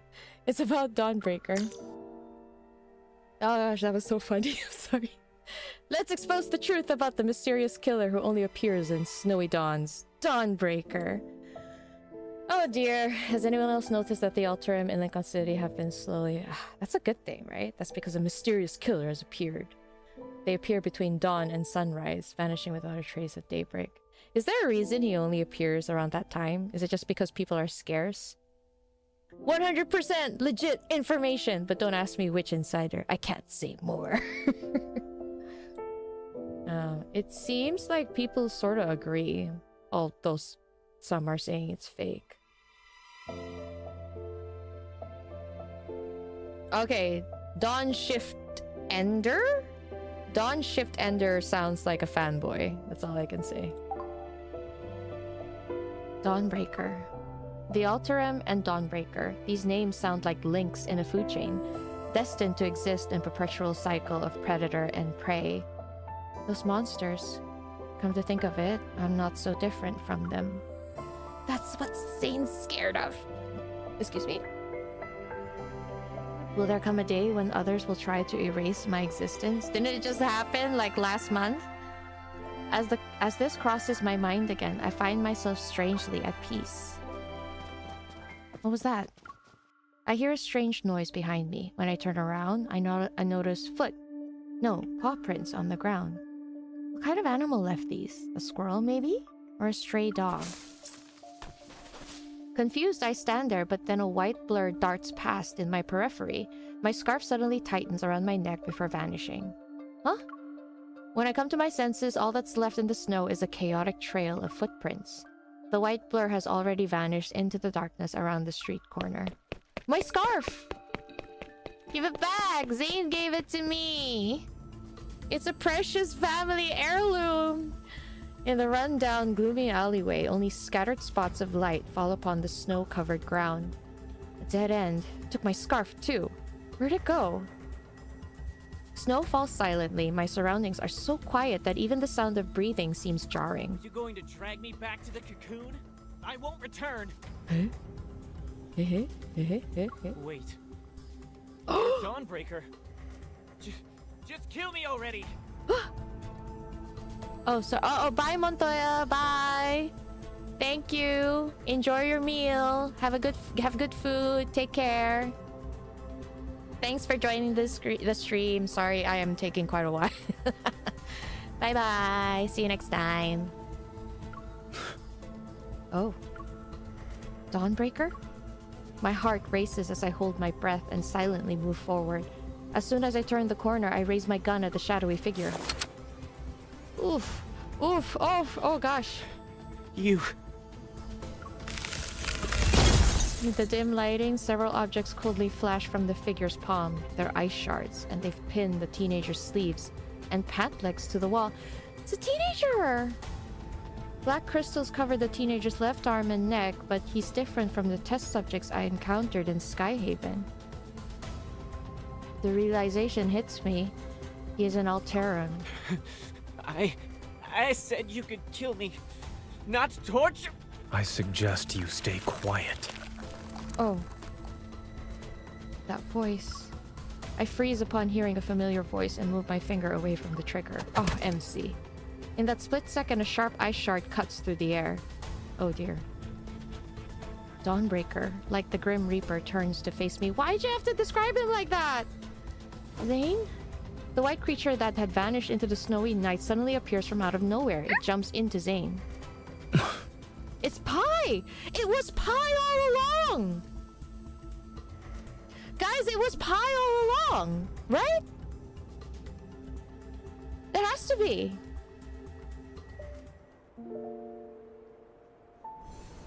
Guys, calm down.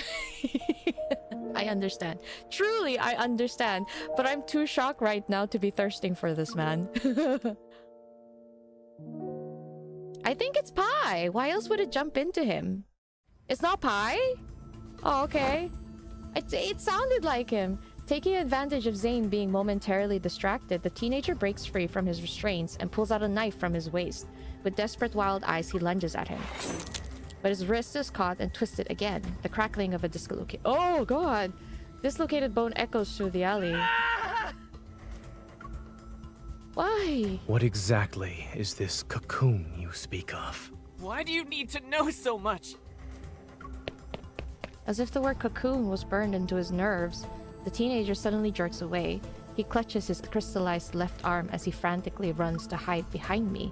Spotting my gun, he forcefully grabs my hand and turns it. If you're not going to kill me, then let me go. Stay back! A flicker of surprise appears in Zayne's eyes, but the moment of uncertainty quickly fades and his usual coldness returns. Zayne, why are you here?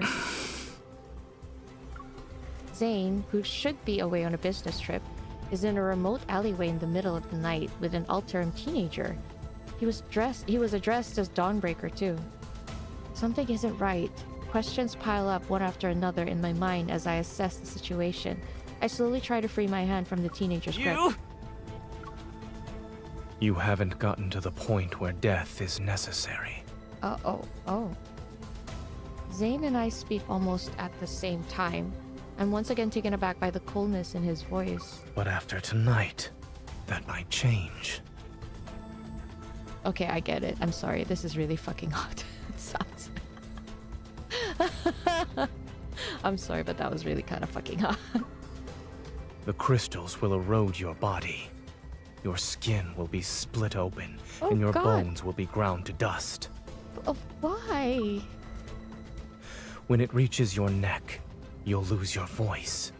No one will hear you scream. Okay. Why is this kind of scary and hot at the same time? I'm very confused right now.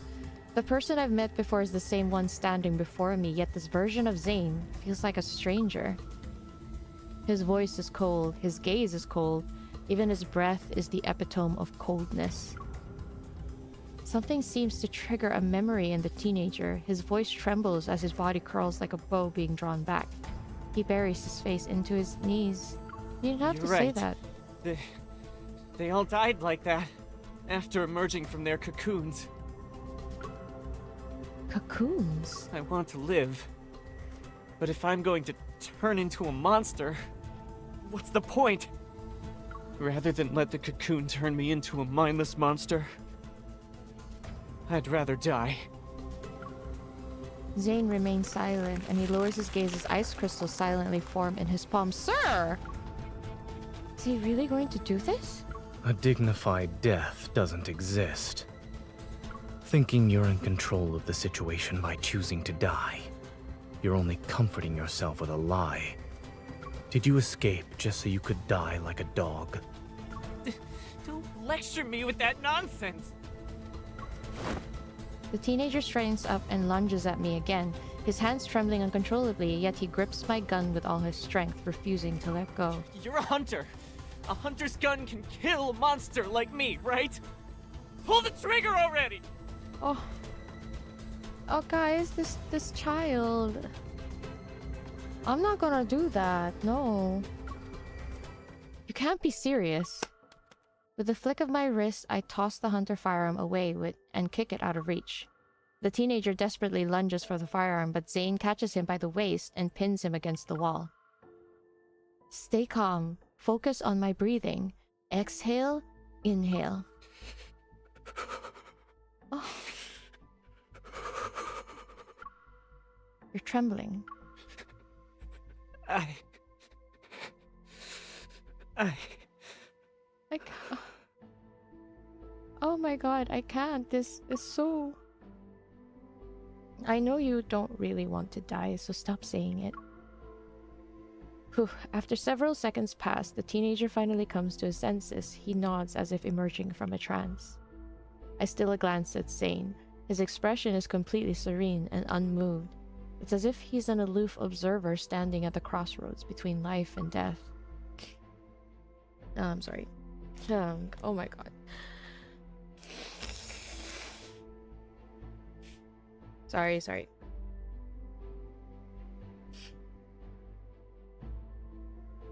Oh gosh, this is so depressing.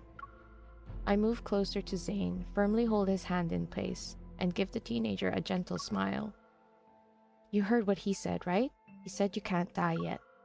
He's the best cardiac surgeon in the city. If he says there's hope for you, then you can be optimistic about the future.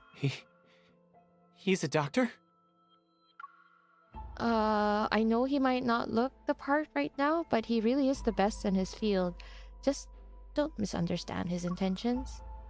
You need to go. Now. The teenager freezes for a moment. As soon as Zayne shifts his foot ever so slightly, the teenager spins around and runs away.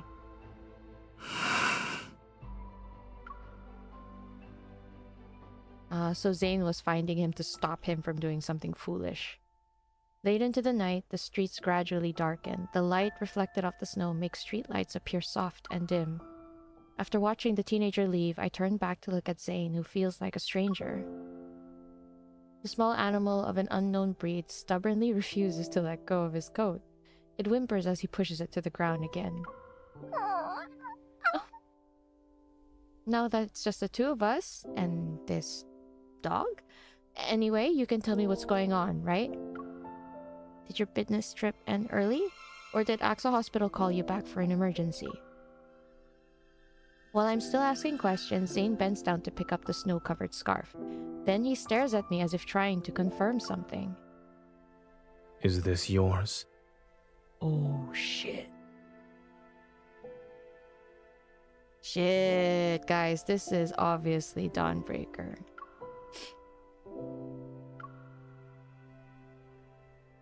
If I remember correctly, this is the scarf you knit. No, picked out 3 days ago. Oh, then it's mine. As soon as he says this, Zayne walks right past me.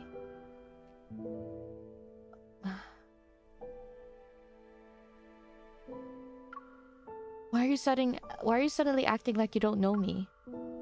Should I know you? Oh no. If there's nothing else, I'll get going now. Oh god, what is going...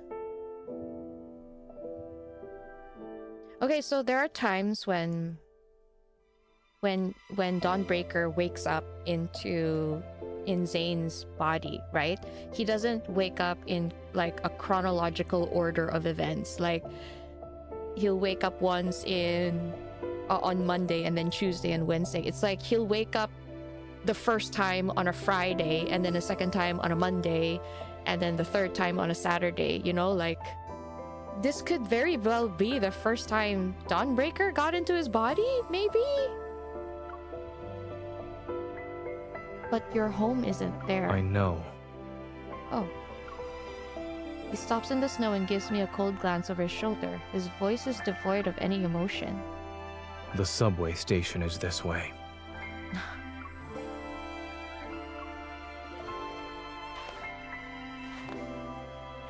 Hi, Rainy. Sorry, I'm just being very emotional right now. I cannot handle this. On the empty street, our footsteps crunch in the soft snow. With his tall stature and long legs, Zayne strides quickly and widens the distance between us. I have no idea where he's heading or why he's acting like he forgot who I am. All I can do is quicken my pace to catch up to him. Zayne, answer me. Oh, please answer me. I step in front of him to block his path. A mix of frustration and disbelief makes my chest tighten. What's the matter? That's my line. Has your evil gone out of control again?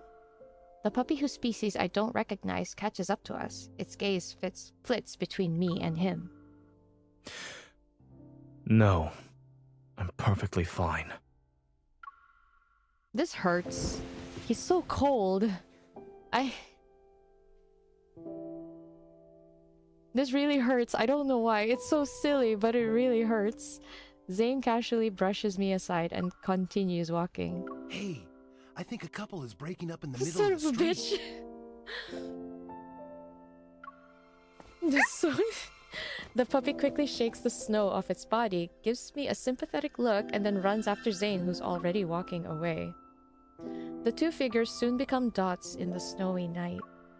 Whether it's because of frustration or anger, I stubbornly walk away without looking back. But after a few steps, I feel like something is wrong.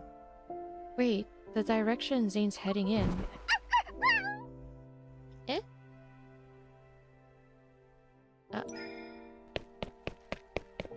My heart races as I quickly follow the footprints in the snow. Zayne lies unconscious on the ground, his brows tightly knitted as if darkness is dragging him down into its depths. Is he switching back? Zayne? I crouch and shake his shoulders, but he doesn't respond no matter what I do. I can't just leave him like this. I try to help Zayne up. As my fingers brush against his neck, I feel a layer of frost. It's unnaturally black. Oh dear. Could this be related to his nightmares again? A heavy sense of foreboding weighs on my mind, but getting him out of here comes first. I struggle to support Zayne's weight as I drag him along one step at a time. Why was he talking about taking the subway? This path actually leads to my apartment complex. Wait. Are you saying his base as Dawnbreaker was actually MC's apartment in this life? Really? Was his base as Dawnbreaker actually MC's apartment? That would be so freaking sad. Is that why he was heading in that direction? My gosh. That's crazy. His subconsciousness is wanting to be near her. He keeps dreaming about her. Then I guess for sure he's lying about not knowing her then. He just wants to stay away from her because he doesn't want to hurt her. That could be possible too.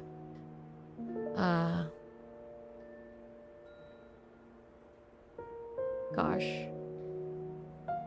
Huh?